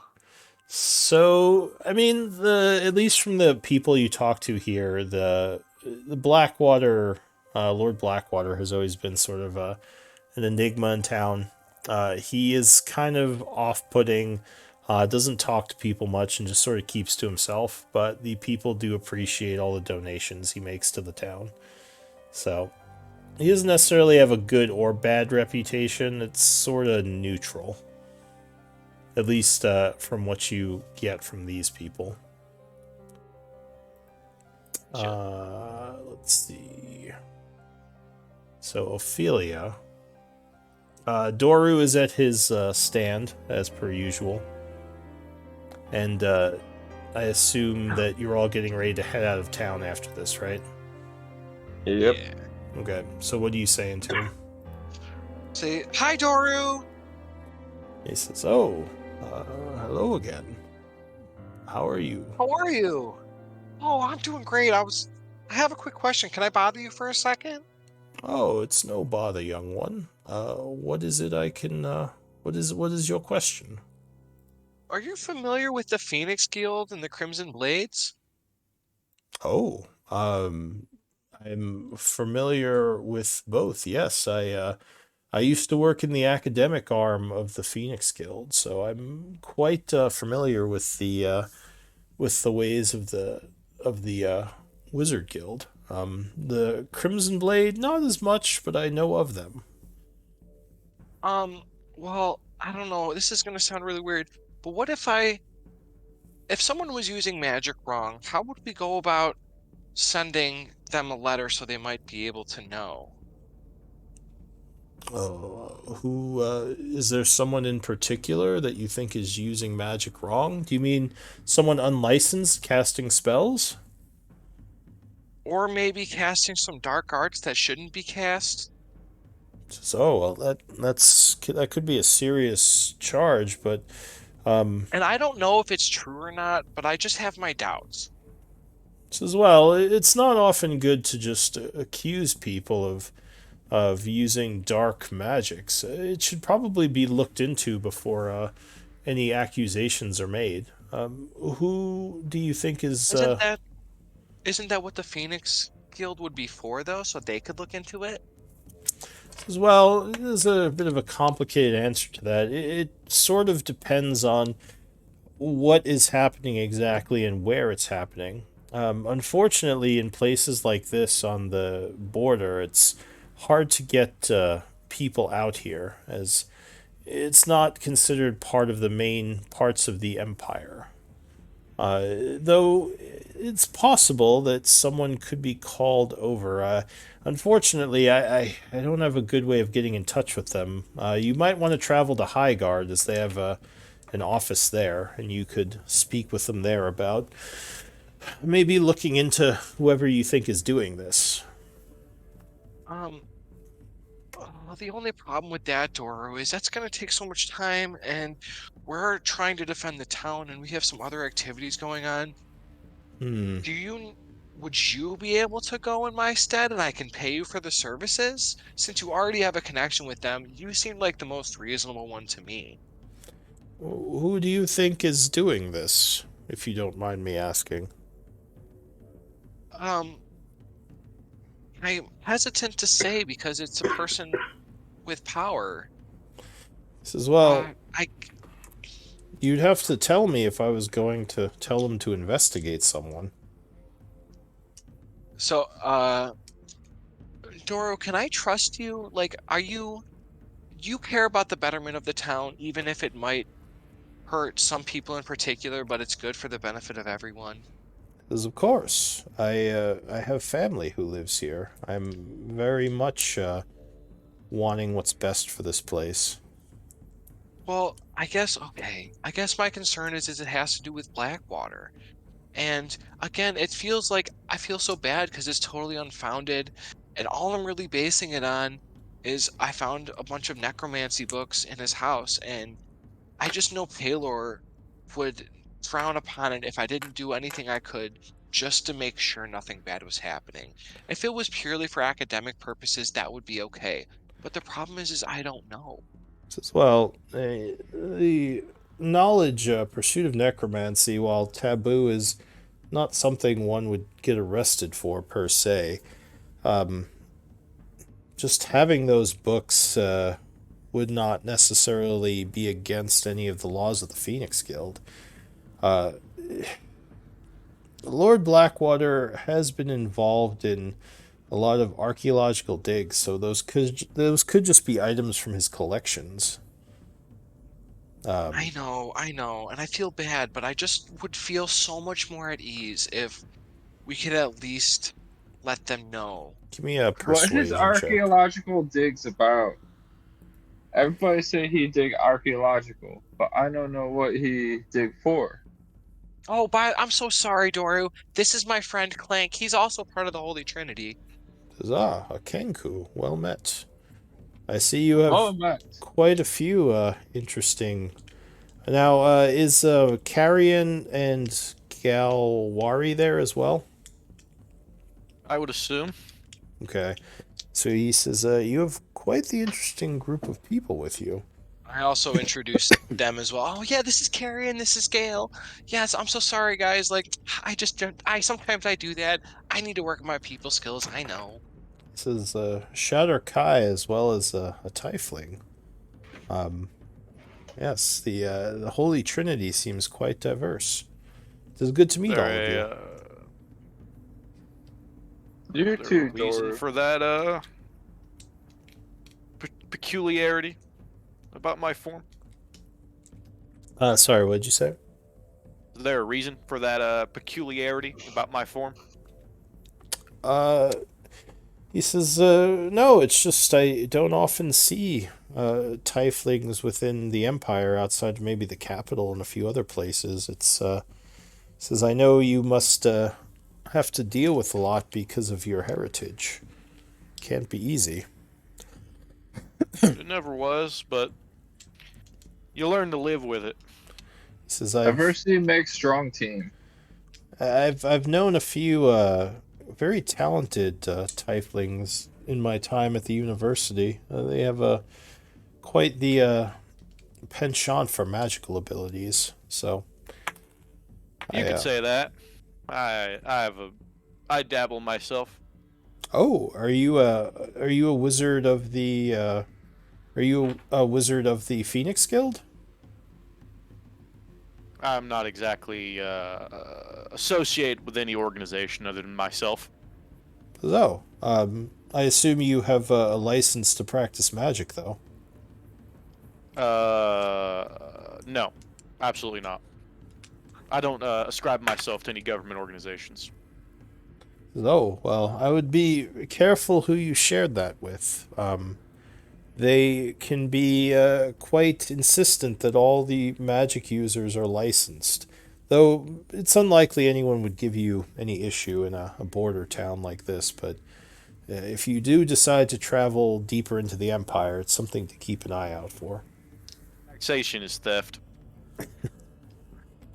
He just kind of gives you a look and says, well, that is certainly one way to think about it, but He's eccentric. I apologize for that. oh, it's no worries.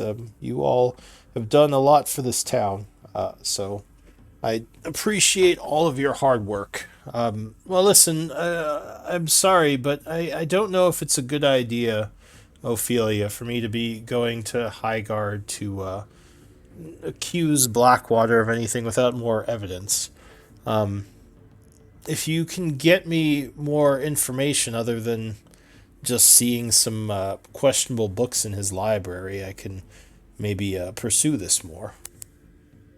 Or can we keep this between us? Because I don't want people knowing that, like, I'm being so judgmental over something that could be so trivial, and it doesn't. I don't want to blow it out of proportion. Yeah, Ophelia, why don't you just go ask him? I'm scared. He says, of course, yes, I don't have to tell anyone about what you've heard. It's none of my business anyway, but for sure, if you get more information on this, I'd be happy to help you look into it. See, if you see Ophelia, it's easy. You just walk up to him in his house, and you say, "Are you practicing necromancy?" And if he says no, then obviously he's not lying. I don't know if that's quite how it works. No, I'm sure it'll It's go a bit great. brash, but it can work in some scenarios. Nothing could go wrong. He'll be completely fine. Sounds like a lot. Totally won't end up with a sword through your gut.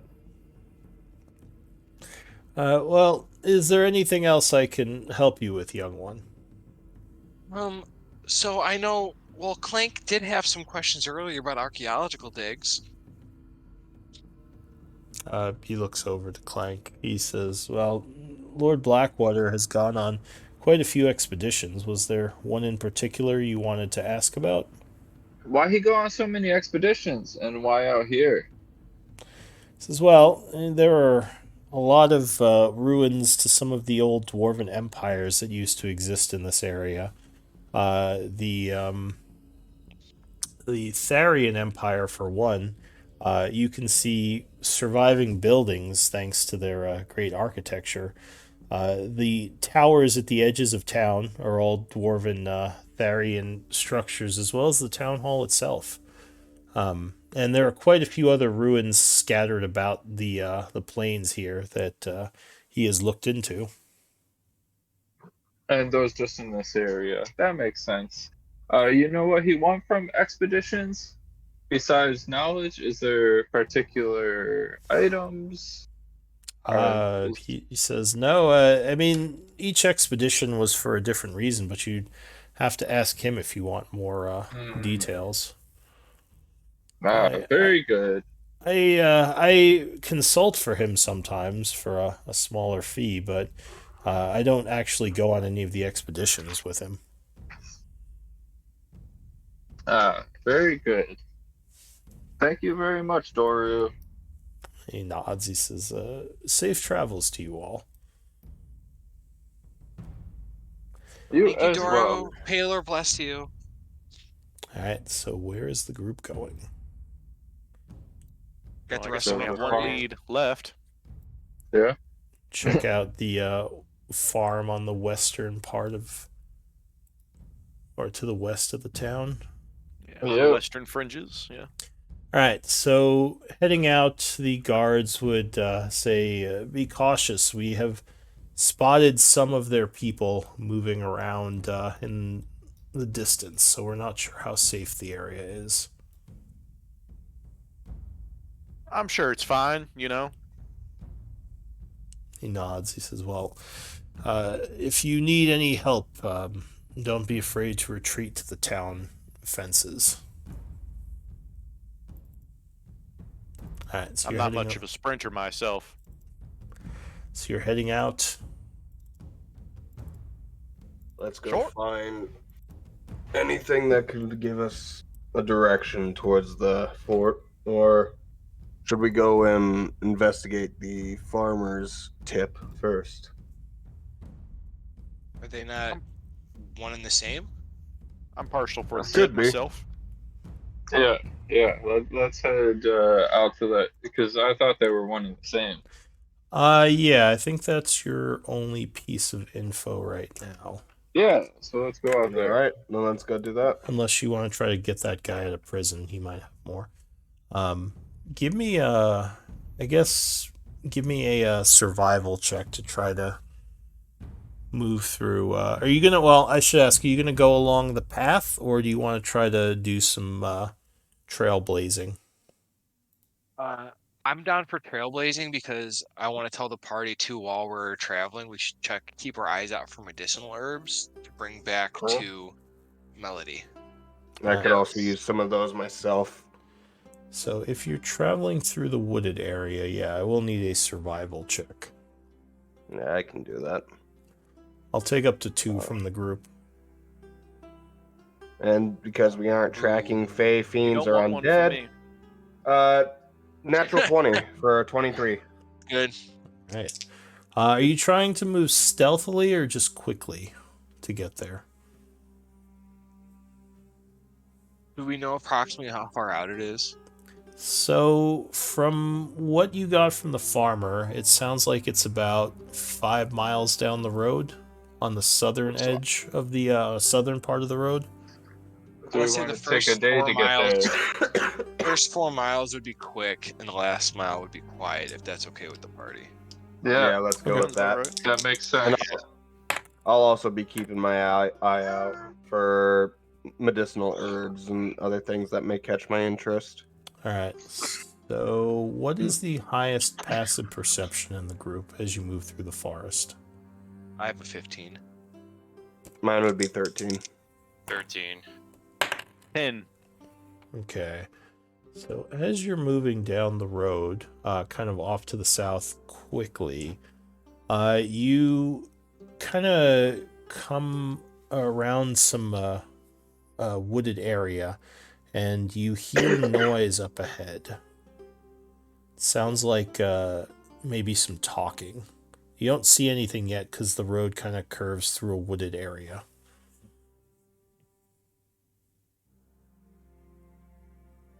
Am I the only one that picks up on it, or does everybody? Sorry, the 15 would hear it first. Okay, so as soon as I hear it, I immediately let the other parties know that I hear a voice and kind of shush down, be quiet, and we'll stop moving so loud. Okay. So you're trying the stealth now? I would like to. I could absolutely do some stealthing. Alright, so are you all trying to approach the noise stealthily? Yes. Go ahead. Yeah, sure. Go ahead and give me stealth checks from everyone.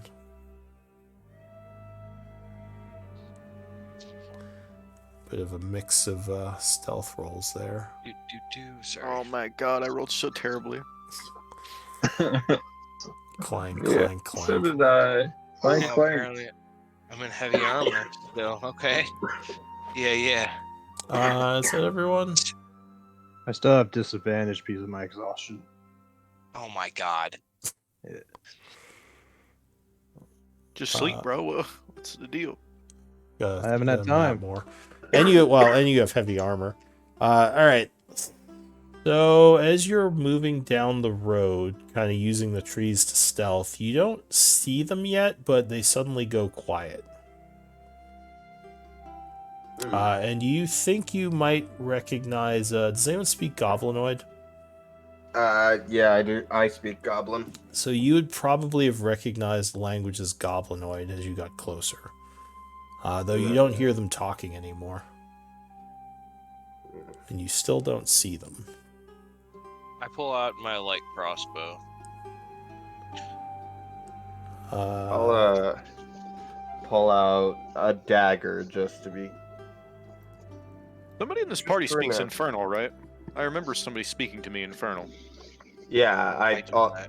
That's the great thing about being a blood hunter. You get a shit ton of languages. So Okay. So, alright. So... Can I whisper to the rest of the party? Hang I on a can. Baby cry. So you should see yourself coming in at the east side of the map here. I can't see a goddamn thing. Are you Fog blind? of War. Black. Hang on a sec. The whole map is black. Like Like my soul. Like your soul. I think I know why. It is Yeah, daytime, so well. you should now be able to see a little bit better. The trees do obstruct some of your view. Currently they obstruct all of it. I have none either. We'll see how it goes.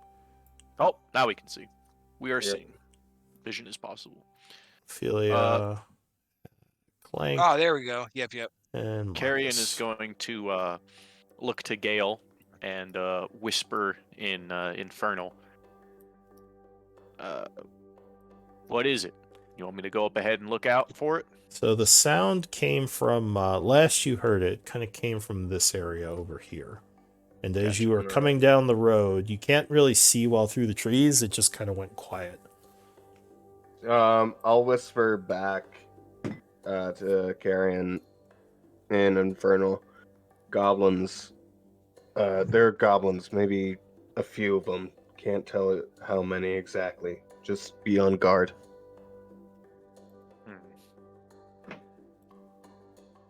He looks back to Marcus and Ophelia, and he's gonna say, "You guys want me to slide ahead? It's your call, little bird." And he nods to Ophelia. Oh man, I don't know. I guess you can go. I guess we're gonna have to go anyways, so we might as well. If I'm not back in 10, call the authorities. I'm going with you as well. I go. Sorry, go ahead, Matt. Oh, I was just gonna say, we stay together. We not split up. Agree with Clank. It's more of a Might scouting be the thing. best. Do you have signal? Yeah. I'm sure I yell can make something up. really, really loud So you'll definitely hear me. I help. Sure. You got a signal? Real quick.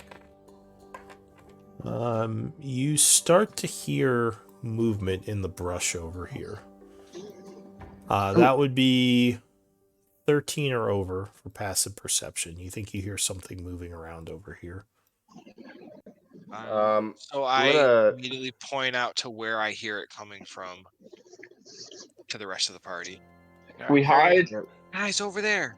Yeah, Carrion is going to Black. immediately, as she points out to the bushes, and Carrion notices he's standing in the middle, in the open. He's going to make an attempt to dash for these trees to the south. Okay, kind of And hide trying to inside So I'm them. gonna stealth kinda there. come up. I'm gonna Yes, come up hide up these behind trees them. up here. Okay. I would want to head up over there. Before Roll that some stealth, I happened, guess. So you immediately kind of, as Ophelia points this out, you all kind of scatter, going to hide a little. I'm I actually get gonna put really my dagger nervous. away.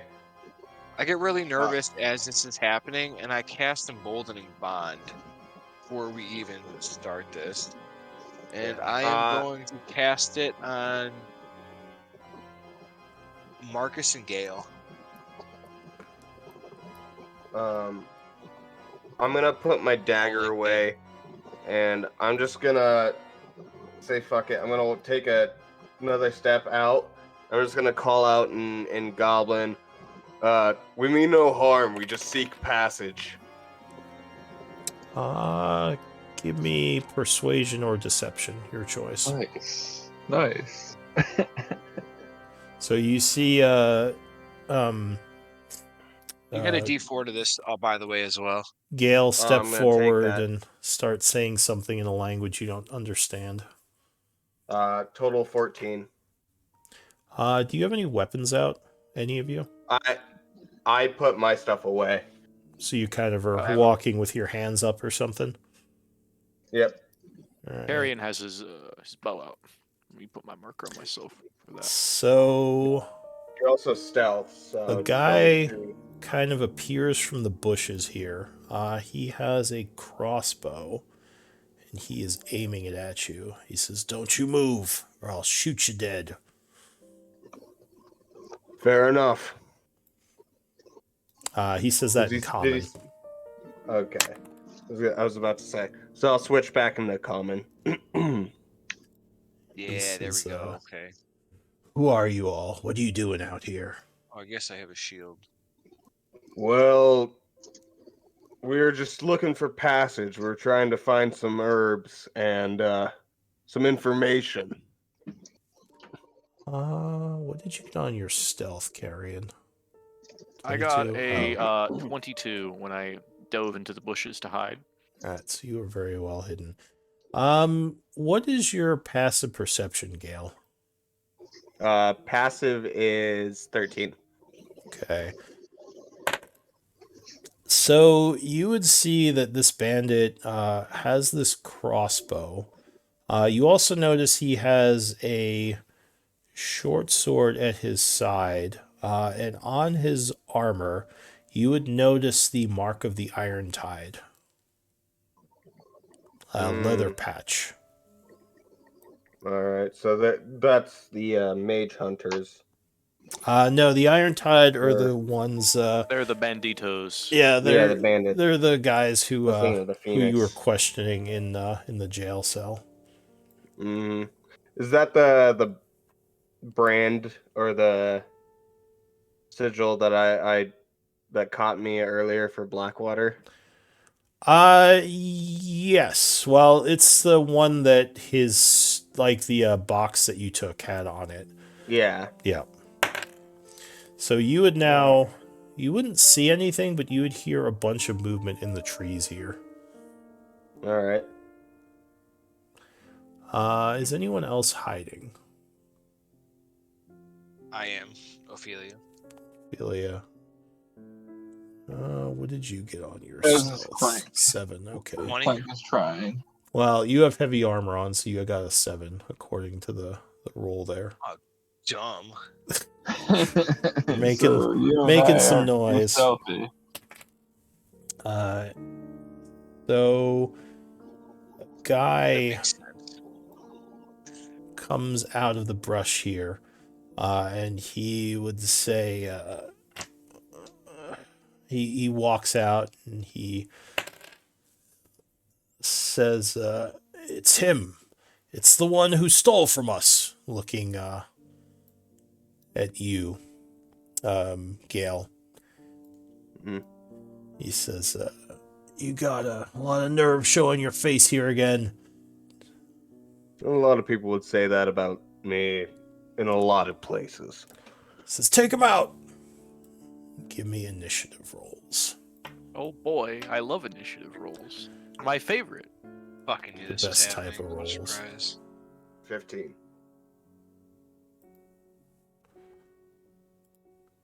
Oh, only 11.17.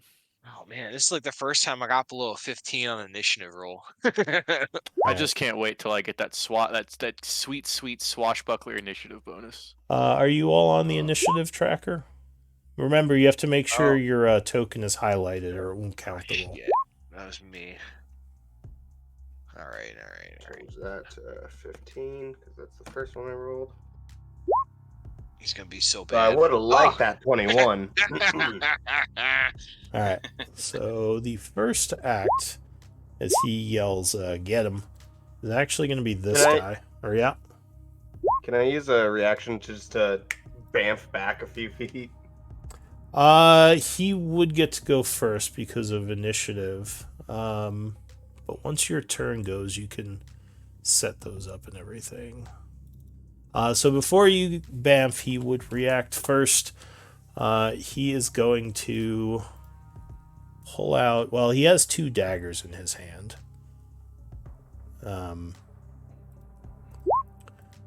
So he is going to move forward 10, 15 feet, and he's going to hurl them at you. That's very not cash money. Not cash money. So the first one comes flying at you. Ooh, 24. I'm guessing that would strike you unless you have a reaction you could do to the for that. The reaction would be the bamf.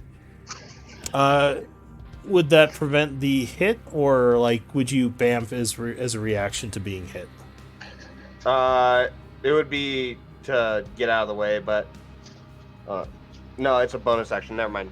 Oh, okay. So that would strike you, doing 7 piercing. Ouch. Second dagger. Jesus. All right. Well, Oh my god. that is going to hit you for another 4. A nasty salvo as he comes forward and yells, "Die!" Throwing these 2 daggers out there. That is it for him. Ophelia. That was Gale that just got fucked up, right? Yeah, Gale got rushed by this guy who came out of the brush, who seemed to recognize him from somewhere. All right.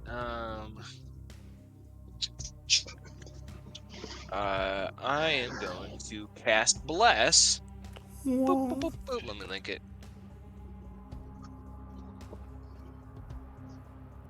I can only cast at level 1, right? Yeah, I believe so. Well, you can cast. Oh, as yeah. Yeah. So I'm gonna cast it at level 1, and I am going to cast it on Marcus.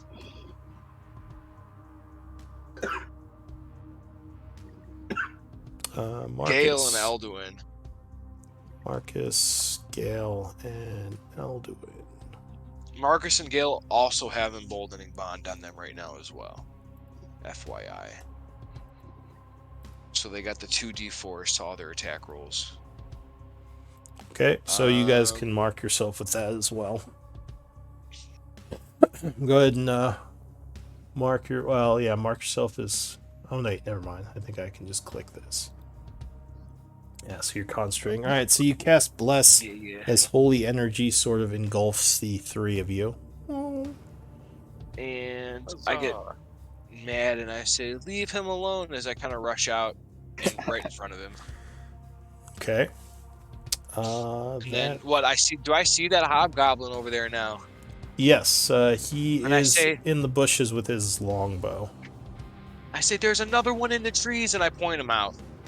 Yeah, I think Like, most so of they can you see can where- see him right now. I couldn't, and when I came around the trees, I was like, "Oh, Oh, right, yeah, because you were around the corner there. So yeah, Yeah. he's over here. Anything And that's else? Okay. A 20, 30. So a guy comes pushing through the brush. He is moving at half speed. He's going to use aggressive to take another movement. Sure.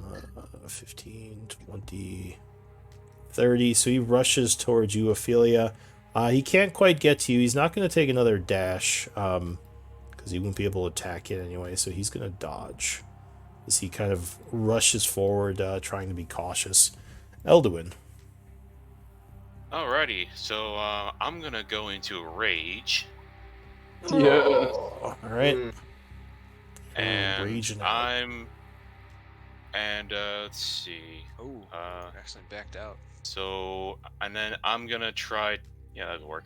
I'm gonna throw a javelin at the this bandit dude right here. So I think he is at long range for you right now for a javelin, unless you want to get closer first. Actually, yeah, I'll get a closer first. Let's see. Oh, I guess I should have said, like, can you have a shield and a longbow equipped, and a crossbow equipped at the same time? Yes, but you can't reload it if you have your shield. So you could take it out and fire it and like drop it, but you couldn't reload it as long as you have a shield. Okay. Yeah. So I thought I could.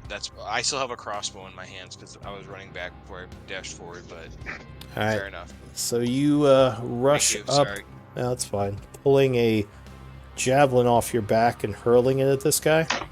Yep. All right, go for it.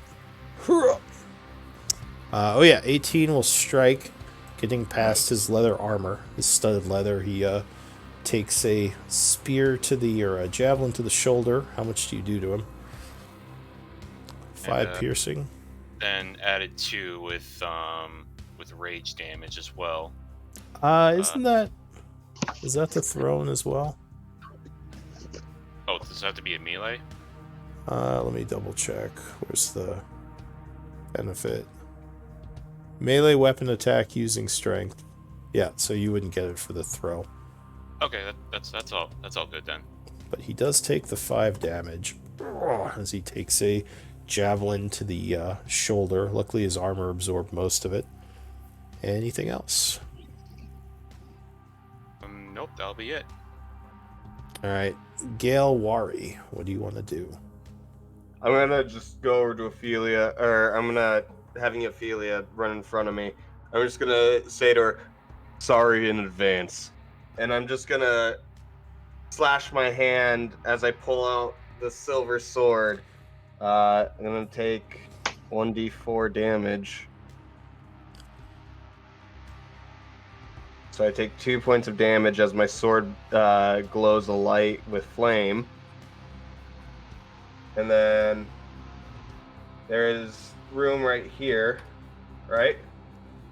Yeah, there's also an orc there, but Yeah, I know. And I'm going to attack him with the sword. all right. So if you rush up, you would see he is dodging. Alright, so that's... What, is that disadvantage, or...? Yes, so you'd have to roll one more time and take the lower. Although he's not well armored. Alright. So the 16. Yeah, 16 will strike him. He's surprised as you come forward with this flaming blade now. So that's 11 points of slashing damage plus 2 points of fire damage. Alright. He And is then- very badly wounded from that hit as he is flamed a bunch. He kind of stumbles back, breathing hard. Yep. And then I'm just gonna look to Ophelia and like, this is why hemocraft is very iffy. And I'll just You're show bleeding. the blood already running down. And then I'm going to use my Raven Queen's blessing to bamf back here. Alright, so you suddenly disappear, surprising the orc. It's I probably... go to turn to say, it's okay, I know you're a good person, and he's just not there anymore. Yeah, it's probably good Just you black- did, as the bushes Just move black some mist. more. 10, 20, 30, and he roars, rushing at you, Ophelia. Kill! Pulling out his great axe, he comes a-swinging. 16? Does Alright, not hit. so you jump back, dodging, keeping him at bay. He's unable to connect. He roars frustratedly, getting ready to attack you again. But first, Carrion, what do you want to do? Observing from the bush. Observing from the bush. Yeah, they don't even know I'm here, so that's always a great time. All right, so we're gonna short bow attack, Mr. Dinglebop, all the way back here, 70 feet away, Alright, so you take aim. with advantage because I'm a hidden attacker. Yeah, he does not see you, so he's getting ready to fire his crossbow, and I'm assuming an arrow just got stuck in his head, being that you're a rogue. So go ahead and double all your damage dice, like I know you want to. Pew, pew, pew, pew. Yeah, pretty much. All right, so. Okay, so we got the 1d6 plus 3. Oh, sorry. For some reason, it didn't do my piercing damage. Well, if you click on short bow in the chat, it'll roll the damage. Okay. So there's 6 there. Plus another and then- d6. Plus another d6 from sneak attack, so that's 10. And then how do you roll crits? So if you have it set to like a damage modifier, it will roll all the dice for you. But for now, just roll 2 more d6 because you do double the dice. So another 7. So 17. Yeah. So he again does not see as he's about to fire at Ophelia. An arrow is now sticking out of his head, and he just goes down. Holy shit. This guy Don't count me out yet. yells, "From the trees!" and he points over at where you just shot from. There's more of them! I'm gonna move. I assume this is rough terrain. I'm gonna move 15 feet through the tree line, and then use bonus action hide. Alright, so you go to stealth once again. Touche. I'll roll a new stealth roll. Not very good, but whatever. That's my turn. Okay, 12. So just keep track of what you rolled. This guy over here is going to pull his bow out. I guess he had it out already. So he, with his bow out, he is going to fire at Ophelia because he can get sneak attack on you. Oh, rogue. Rogue moment. Pew! Oh, but he rolls poorly as the arrow just flies past, and both of you are probably like, "Oh God!" The bandit is laying in the bush there, bleeding everywhere. Clank. Choking on his own blood. Am I able to run through these trees right here? Yes, just the tree spaces are all difficult terrain. 10. So that would be 5, At speed. Yeah, so you just spend 15, and then 25. I'll pop out right there. Cool. And then I see a few people. Seeing this guy near death, I'll spend my last 5 feet of movement to run up next to him and hit him with a stab him with a dagger. Or attempt to. Alright, you go to stab at him. Oh yeah, 21 will hit. So you kind of catch him by surprise as like you step out of the brush there, all like murder or horror movie style, and you just fucking shank him right in the chest, and he falls over dead. And I'm gonna say, "Blah," like he did. All right, you That is my imitate turn. him. One stab is a warning, 2 stabs is murder. Yeah, that was a warning stab, I guess. All right, so yeah, he's on the ground. That is it for you. New round. Wait, what happened to Marcus? Skip you? All right, Marcus, go ahead, go. I don't Did know he why I not did click that. on himself and to roll the initiative? No, I did. It just went to the next turn. I guess I looked Oh. at He did, the yeah, light. after Clank. That's weird. Well, go ahead. You can go. What are you gonna do? Oh, and mark yourself Okay, you- as having your dagger out, Mike. I assume you drew. Oh it. yes, yes. And don't forget, Marcus, you have Emboldening Bond and Bless. Oh, same with Gale. You would also have your weapon out, unless you don't want to have it out. I got something I'm gonna do next turn, if you allow it. So, Oh, but I mean, you already have your sword out, right? Because you stabbed that guy. yeah. All right. So yeah, just mark yourself with the thing. Yeah, there you go. So Marcus, what are you doing? Can't really reach anyone, but I guess I can use bonus action. Got 1 level of exhaustion still. Yeah. Well, that won't affect attack, would it? No. Just reminding myself in case they decide to grapple you or something. Move over here. Yeah. Bonus action dash, I guess. Okay. Move 10 feet over here and strike this guy. If you dashed, you wouldn't get an attack this turn. Oh, that's Because great. you would have to spend your action to move. Yeah, then I won't do anything. I'll just move. That's it. Okay, so you end Well, there. useless. Top of the round, this guy, he's going to draw a second dagger. Giving him the 2 daggers again. Who does he want to go for? He's going to go for the murder crow up here.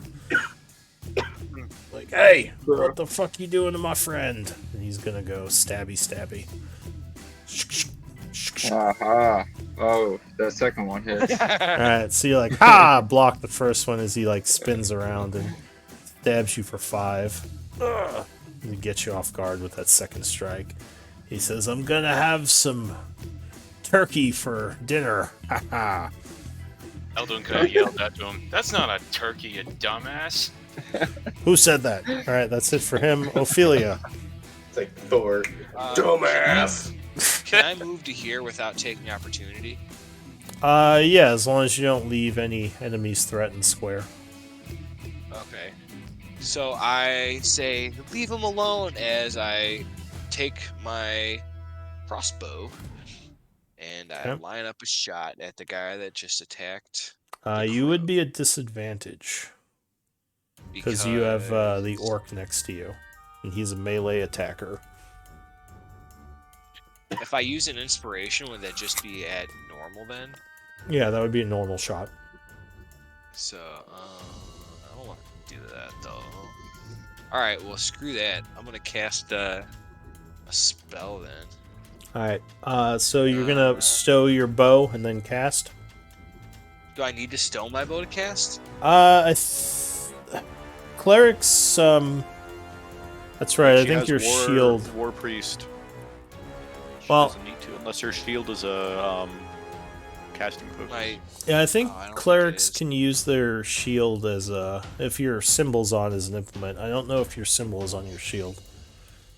I've never confirmed it as such, but I would not be surprised if it was, but I'm not gonna Yeah, retro. usually you need a free hand unless you have, from my memory, unless you have your symbol on your shield. Okay, well I'm gonna say we'll say no, For now, alright. and because I do not know. Yeah, so And then is you'd the have to bonus stow action- your bow. Is that an action or a bonus? If I was like just to throw my bow. That is an item interaction. You could stow it. You could do one of those for free every turn. So you could stow it for free. and then pulling out my relic, is that another action? Well, isn't your holy symbol like around your neck? Yeah. So I think that counts for you as having it. You don't have to pull it out. Okay. Stowing the crossbow. Okay. Touching the thing around my neck. And gonna cast I'm gonna cast Sacred Flame. At which one? The one that I just attacked the crow, dude. Alright, so you stow your bow as you begin to take chant, hurling holy fire at him. It was, Is that not Lincoln? crap. I don't see it. There it is. Oh, there it is. The little. You want to click on name the of my cantrips. actual spell. I think you clicked for description, because that'll roll damage. But when I click the actual spell on my cantrips, nothing happens. Oh, that might be broken then. I'll just roll his save. So wisdom save, I believe, or no, dex save. 13. Oh, he just made it, so he yells crap, and he's going to dodge out of the way, avoiding your spell. And just going right there, like taunting him. These guys, or at least this guy seems dodgy. Alright. The orc is bleeding on the ground. Eldwin. Alrighty, so I'm going to equip my great axe. And You unhook it from your back. Yep. After that, I'm gonna move right up to where this guy is, and I'm gonna take a swing at him with my axe. God bless. Alright, so you are... Sorry, I don't want to keep reminding you guys if you guys remember. I don't remember, so that's why I keep saying it. Yeah, Bless is automatic. You also have a D4 from the Emboldening Bond, which you have to call if you're going to use it before you attack. Alduin does not have it, though. Oh, okay, never mind then. Yeah, I just have Marcus and Gale have the Emboldening Bond. Gotcha. Alright. Yeah, 16 will strike him. So you rush forward, swinging and connecting. Ready. Ugh. Alright, well, he is barely alive as you almost, like, cut right into his chest. Luckily, the armor absorbed part of the hit, and he is just bleeding. Ugh. But he is still up. Elwin just kind of gives a smirk at him. Now, end my turn. Alright. Gale, what is your passive perception? 13. You think you hear movement from up here. But it is your turn. What do you want to do?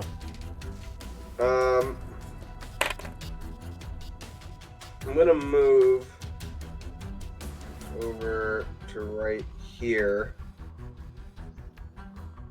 And then I'm gonna attack. One alive. Take one alive if we can.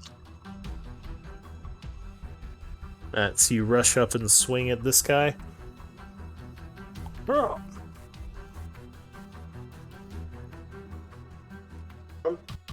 17. Yes, 17 is going to strike him, which is probably going to kill him at this point. Yeah, it's 1d10, 7, so 10 plus 1d4 for 13. Alright. 10 slashing, 3 fire. Yeah, he is very much dead as you rush up behind Elduin and just stab him right in the gut. Elwin just kind of turns around like, where did you come from? I teleported again. Right. And then I'll say there may be something coming from the trees behind us. Be on guard. Noted. And yeah, that'll be there. all I will do Alright, for now. almost as if on cue, a guy is going to appear from the trees. And he is going to take a shot at Clank, because he has the best chance of hitting you compared to everyone else. Thunk. Nope. Especially with all the trees in the way, he is going to curse and then move over this way, trying to keep in cover. Okay. So that is it for him. The orc is dead. You just killed him. Carrion. Oh boy, oh boy, oh boy. Here I go killing again. Here I go killing again. Murder party. I sure do love killing. Oh boy. What are you gonna do? I forget the range of my short bow, so it's a hard shot to make probably. I believe it's 80 feet. 60? 80? Ah, well, we're right at 60. Easy. All right, we're shooting this guy in the tree line. Who's also got this guy. Okay. Shoot Do him. you ignore cover? Do I ignore cover? I do not. Sharpshooter feet. Yeah. Do not have. All I right. do So not he have does any have feats. some light cover from you. He would get a +2 to his AC. But go ahead. You can take the shot. That's very cringe. How dare he? How Am I unseen to him? What was your roll? 12. 12, yeah. Let me double check. 16. What's the 16 there? No, This the is under heavy is cover. yeah, well, his stealth check from before. 12 would actually be enough to hide from him. The hobgoblins So are does not a very. 22 hit him then? Yes, even with the cover, 22 would strike. Damn. So that's 8 damage. with the bow. Ouch. Not the best hit, but that does badly wound him. All right, so we're gonna go ahead and I'm gonna take a bonus action dash. So this is what? So that's 10 feet. This is gonna be hard to calculate. What? So like this many feet. I'm gonna run over to the. Basically, I'm dashing from here to the corpse of his fallen guy. Okay, his so fallen 60 friend. feet. Yeah. Yeah. Can you that do should be that fine. much? Yeah, bonus action with dash. 30 roguish feet action. speed. Yeah, roguish action. Cut- They can. Oh, no Cunning shit. action. Yeah. Rogue moment. That's pretty Anyways, Freaking sweet. Ninja it across this guy had a crossbow, right? Oh yeah, he had a crossbow, not a bow and arrow. He never fired the crossbow though, did he? He did not, so his loaded crossbow is still laying Is there it- on the ground. Is it like a light crossbow or a heavy crossbow? It's a light crossbow. All right, I'm gonna give me a second. Let me pull up that stat sheet. God, You do have a free hand because you're just holding your bow in one hand right now. Yeah, like I said, I'm gonna go ahead and steal his light crossbow Alright, so for you now. pick up the light crossbow as an item interaction, putting it in your free hand. Yep. Anything And else? that's my turn. That is my turn. Alright, the hobgoblin. It's not liking how this is going.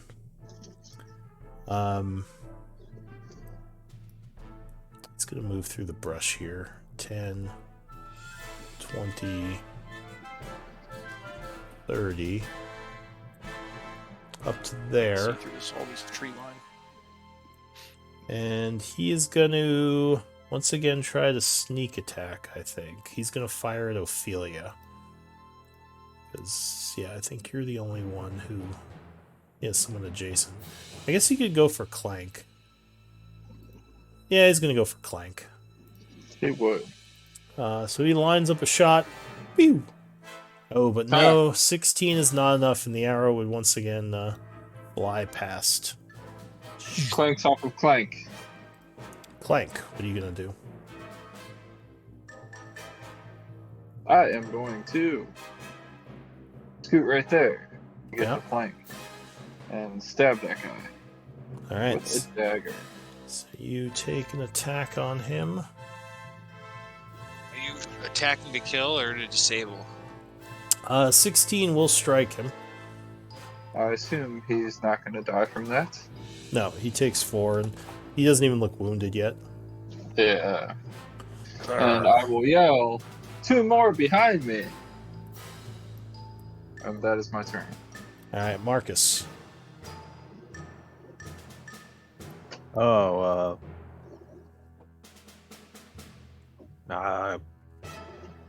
going to move over here and attack. Finally. Alright, so you rush forward at that guy.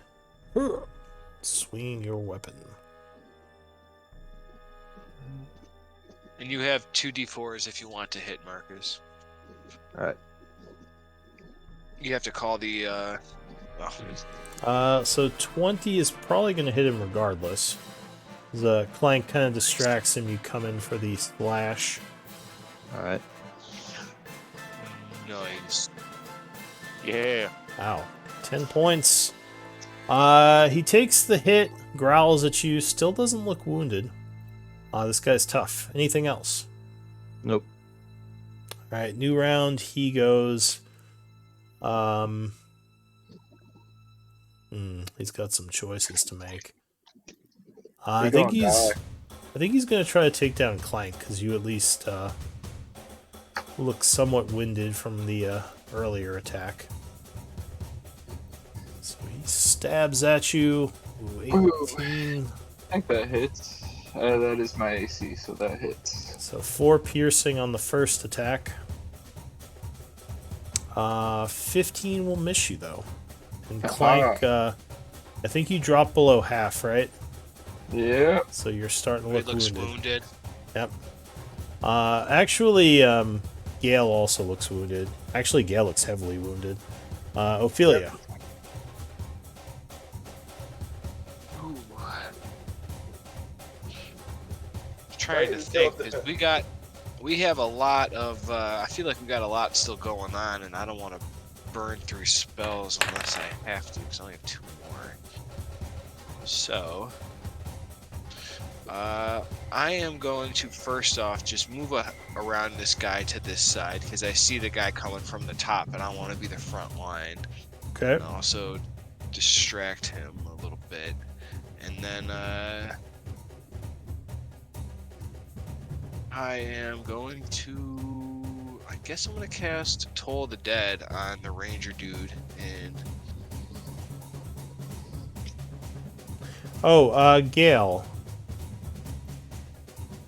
Why does it say you only have 11 hit points? Or not Gale, Carrion. That's weird. I have 17. Yeah, for some reason your token is saying 11. It says 17 for me. Maybe there's some kind of...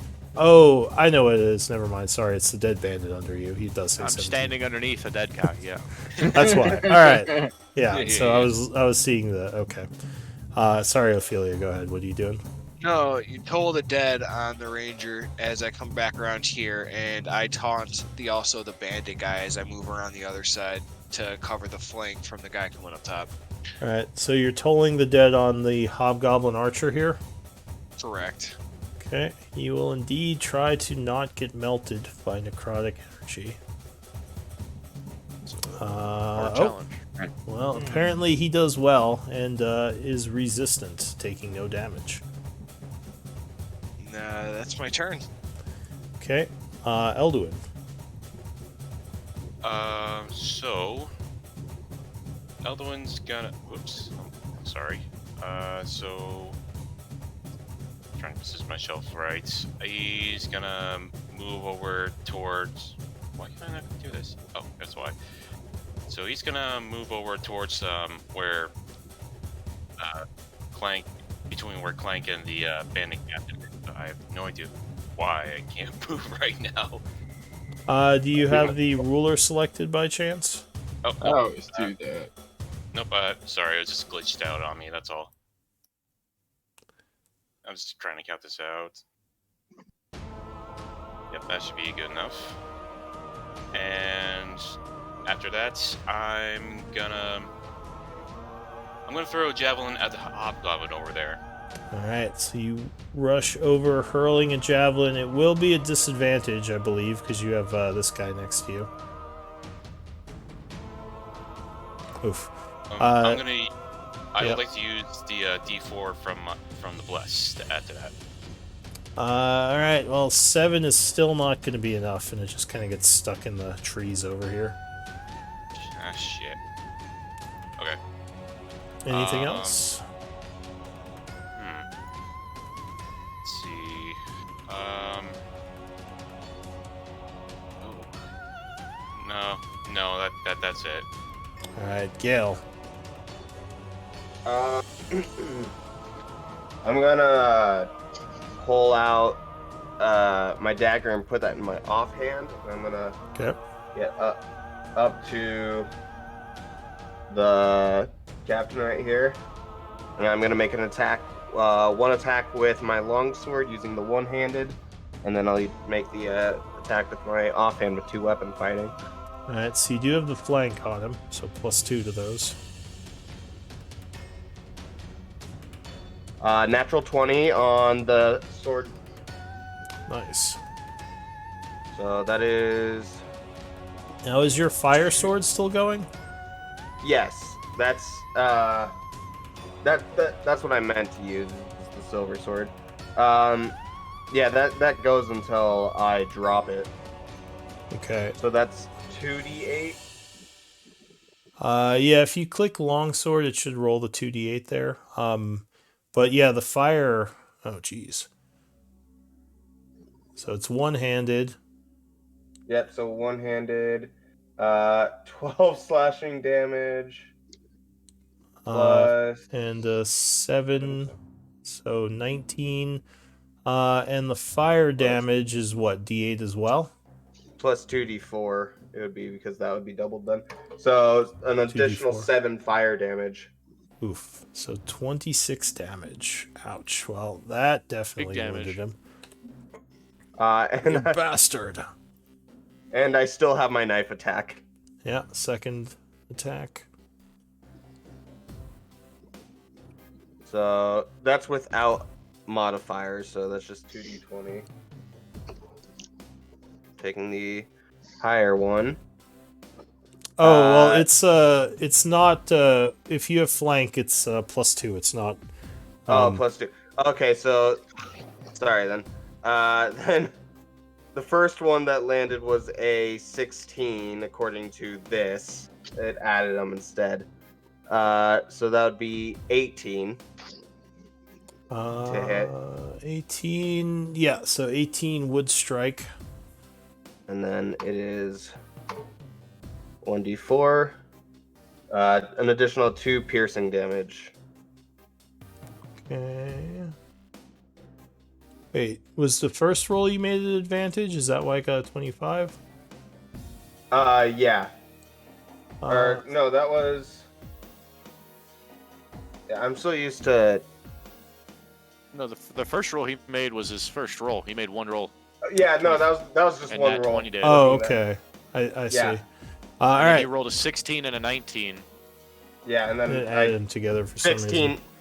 The 16 is what landed first, so that's what I used. All right, so you stab him for another 2. Ugh. But he is still up. Looking very wounded now, though. And then... Near death, you might say. Near death, yes. Now, you and him have that in common. Yeah. You're both bleeding. Ugh. So is that it for you? There's a ton of stuff that I can do. All of it will kill me if I do it, though. So, yes, that ends my turn. Alright, the bandit up north is going to take a shot at Clank, because again, he has the clearest shot. Pew! Nope, it will just fly past as he curses. Carrion, skulking to the south. Can I see any deeper into this tree line now that I'm inside of it? A lot of it's blocked off to me. So if you go in, you don't see anyone else in there. If you walk past deeper in, you could probably see more. I guess, I mean, I could give you an idea of what it looks like. It's kind of the forest in there. If you just look in. Gotcha. Cool. Yeah. Thanks. Okay. Okay, 10, 20, 30, 40,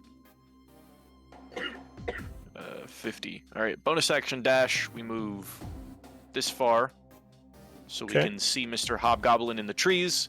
I'm going to item interaction, stow the bow on my back so I can fire this light crossbow.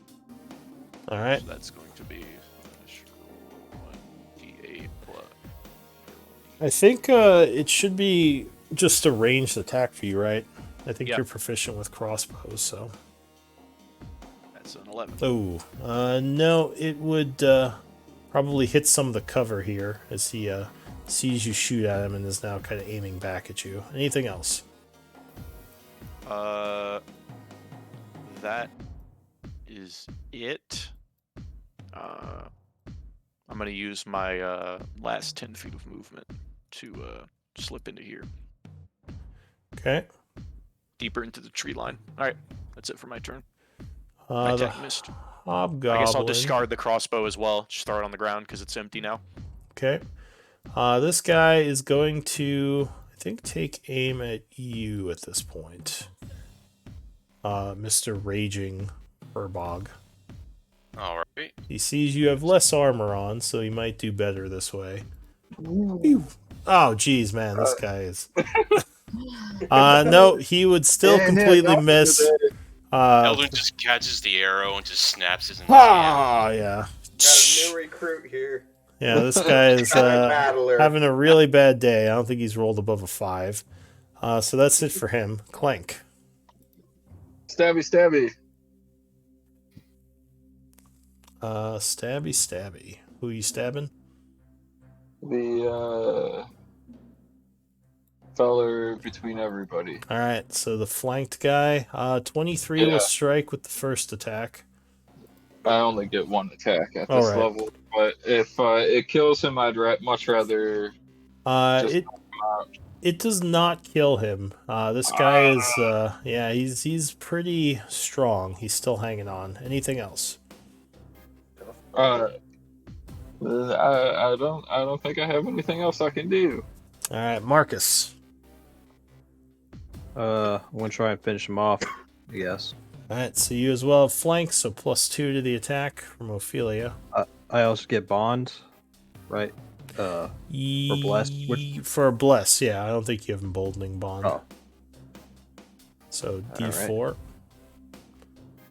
You might not even need it. Yeah, you've been rolling. He does have emboldening. You've been rolling gangbusters, so 20 will strike even without any bonuses.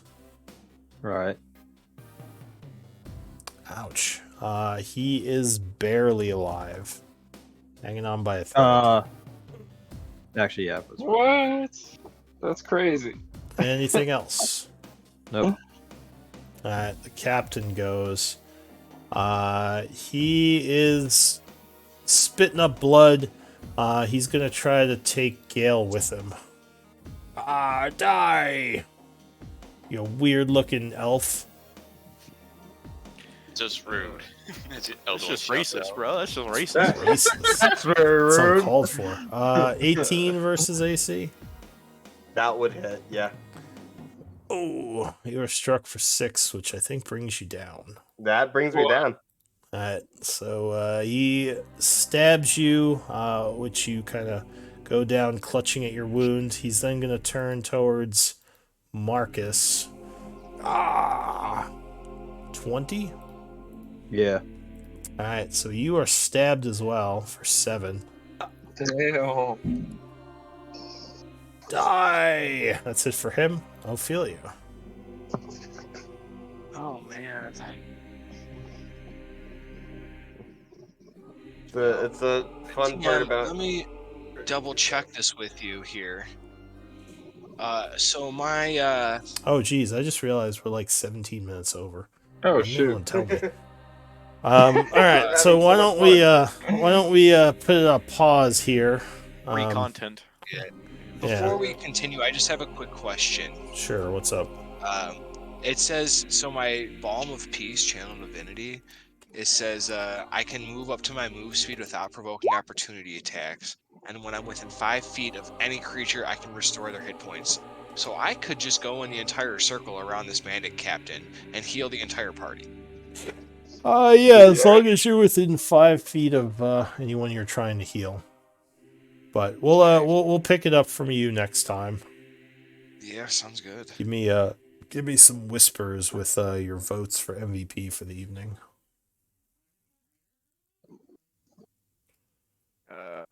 Completely overlooked what time it was.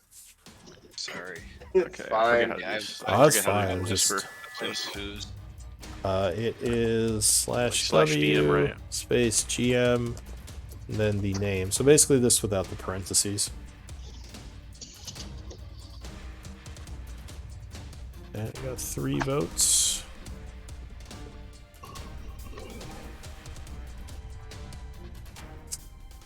Four votes. 5 votes.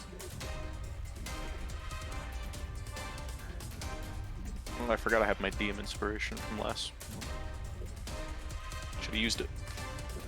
Yeah, you can 5 use those inspiration. for anything like a normal inspiration. So I think it's like attacks, saves, and Saving. skill checks or ability checks. I have 5 right now, but I just feel like I haven't come up with a good time to use them. I just keep banking. That's crazy. I'm just hoarding all the inspiration. All right. I think I've gotten. Yeah, I think I haven't used one yet. And So- I've gotten what 2 or 3 from scrolling, scribing. It looks So, like Ophelia and Gale, you guys are tied. So give me D20 rolls. It's kind of a split vote. And then you guys got a tie. Oh, yeah, you got it. Wah, wah. Unless he rolls a 1. Yeah, 16. I cast my vote for Gale for the big dick damage. Yeah. Yeah. God, that was. And to help with interrogating the hobgoblin. Yeah. So Gale, you were MVP. Congrats. Good job, everyone. Yeah. See y'all next year. Yeah. Next Yes, year. next year. Yeah. I see what you- Enemies. Myself. Considering that most of the damage I have to do, I have to damage myself first. Yeah, you got some unlucky hits at the beginning there, unfortunately. Yeah. That's why at the top of my wish list is an amulet of health, because that will negate some of that.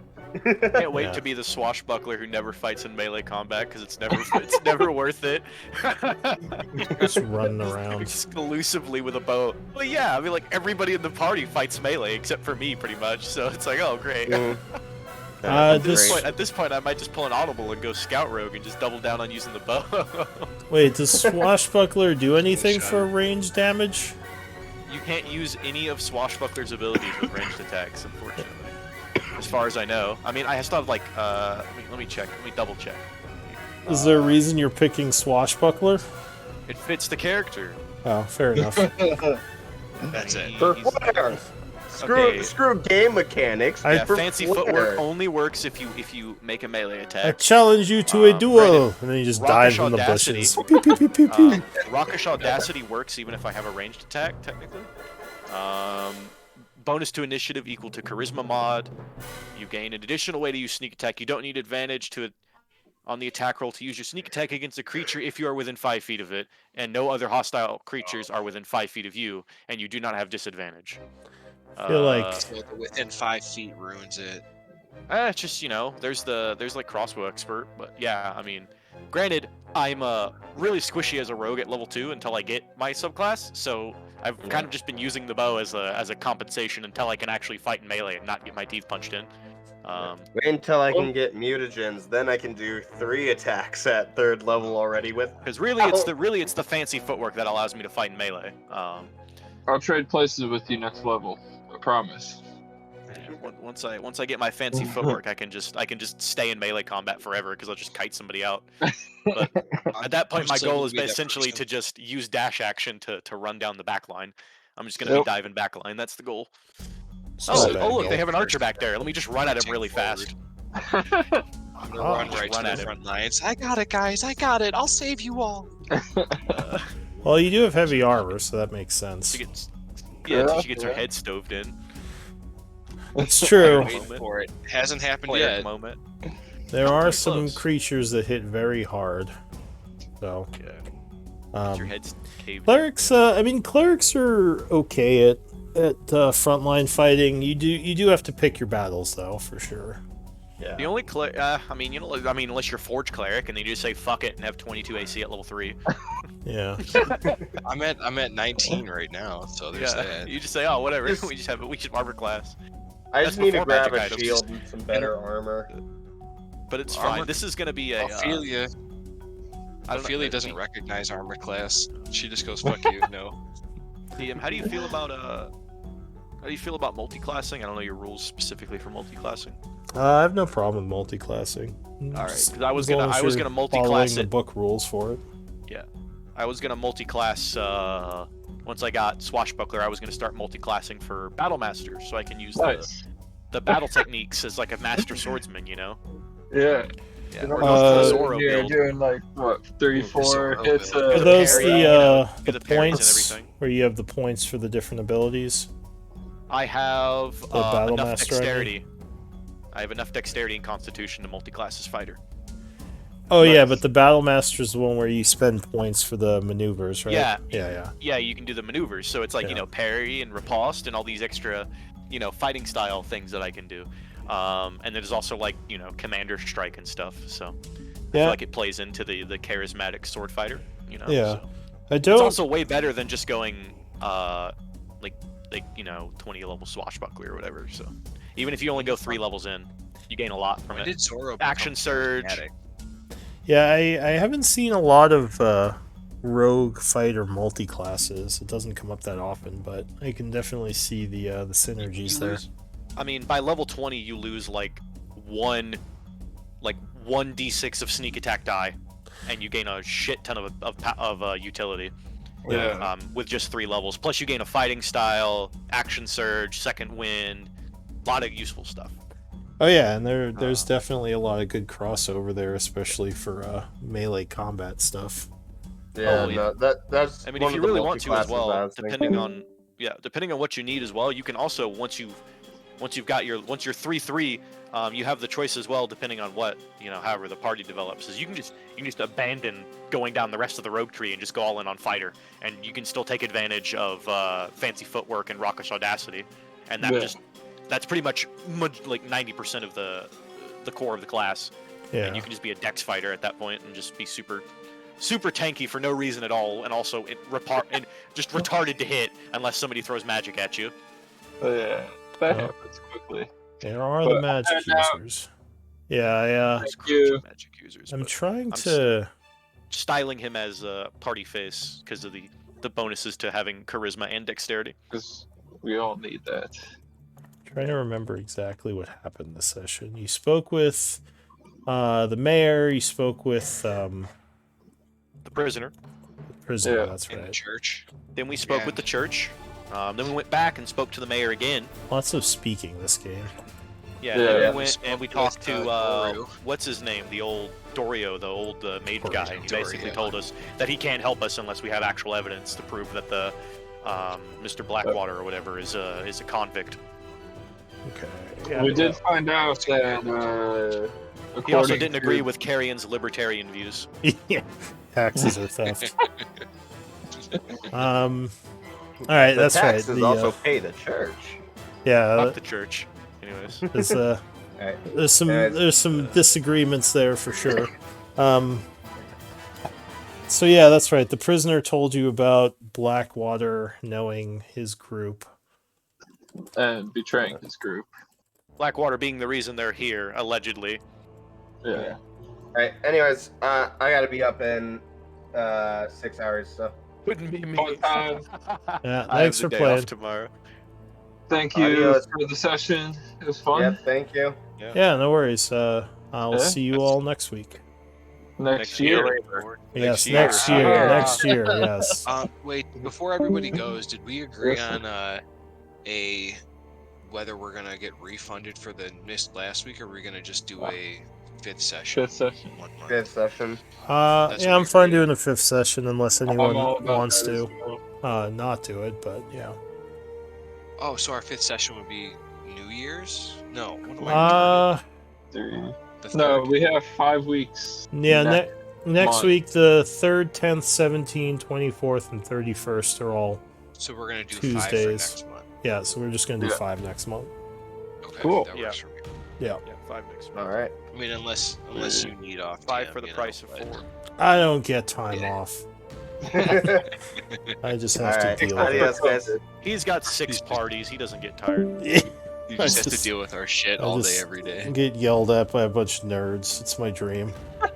Just kidding. I Yeah, love you man, guys. you asked for it. How many? Yeah. So I have to know.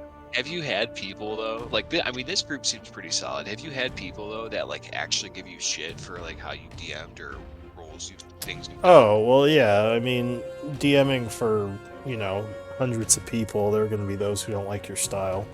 So I definitely. Sorry, what? Shame. Shame. Shame. Fuck I 'em. got mean, one they're guy paying to who be here. got- If they don't like it, they can just fucking leave. I got mean, one guy who got yeah. like really angry at me, and he was like getting like outside a game, but he was like insulting me and being really rude. I was very That's so awkward. weird. Yeah. Shame. Like, I don't know. I've heard the horror stories. Like, you read online. Oh yeah, I DM and this. You have a that guy part of the group. Oh yeah. There's a lot of I've had that a that guys. guy. I also DM on the side. There's I a lot of that legitimately- guys. Yeah, it took me. You don't understand how hard it is to find, like, especially if you're doing online D&D, how hard it is to find like a group of like fucking 6 people who does not contain like an edgelord. Like, for instance, I had a party I tried to make Oh. for a campaign that I run. I have 3 campaigns and I just kind of run them over and over again. And because I'm a perfectionist, so every time I run it, I'm like, oh, I could have done that better. So I just like make it better and then do it again. Yeah, rerun it again with like 6 new people. Well, we had a So- French Canadian guy who was pretty much every like terrible player stereotype you can roll into one person. And we got through session 0 and I was biting my teeth the whole time. And we were halfway through session 1 and I kind of put him into a different thing and said that I would like, I put his character aside and said, I'll be with you in a second.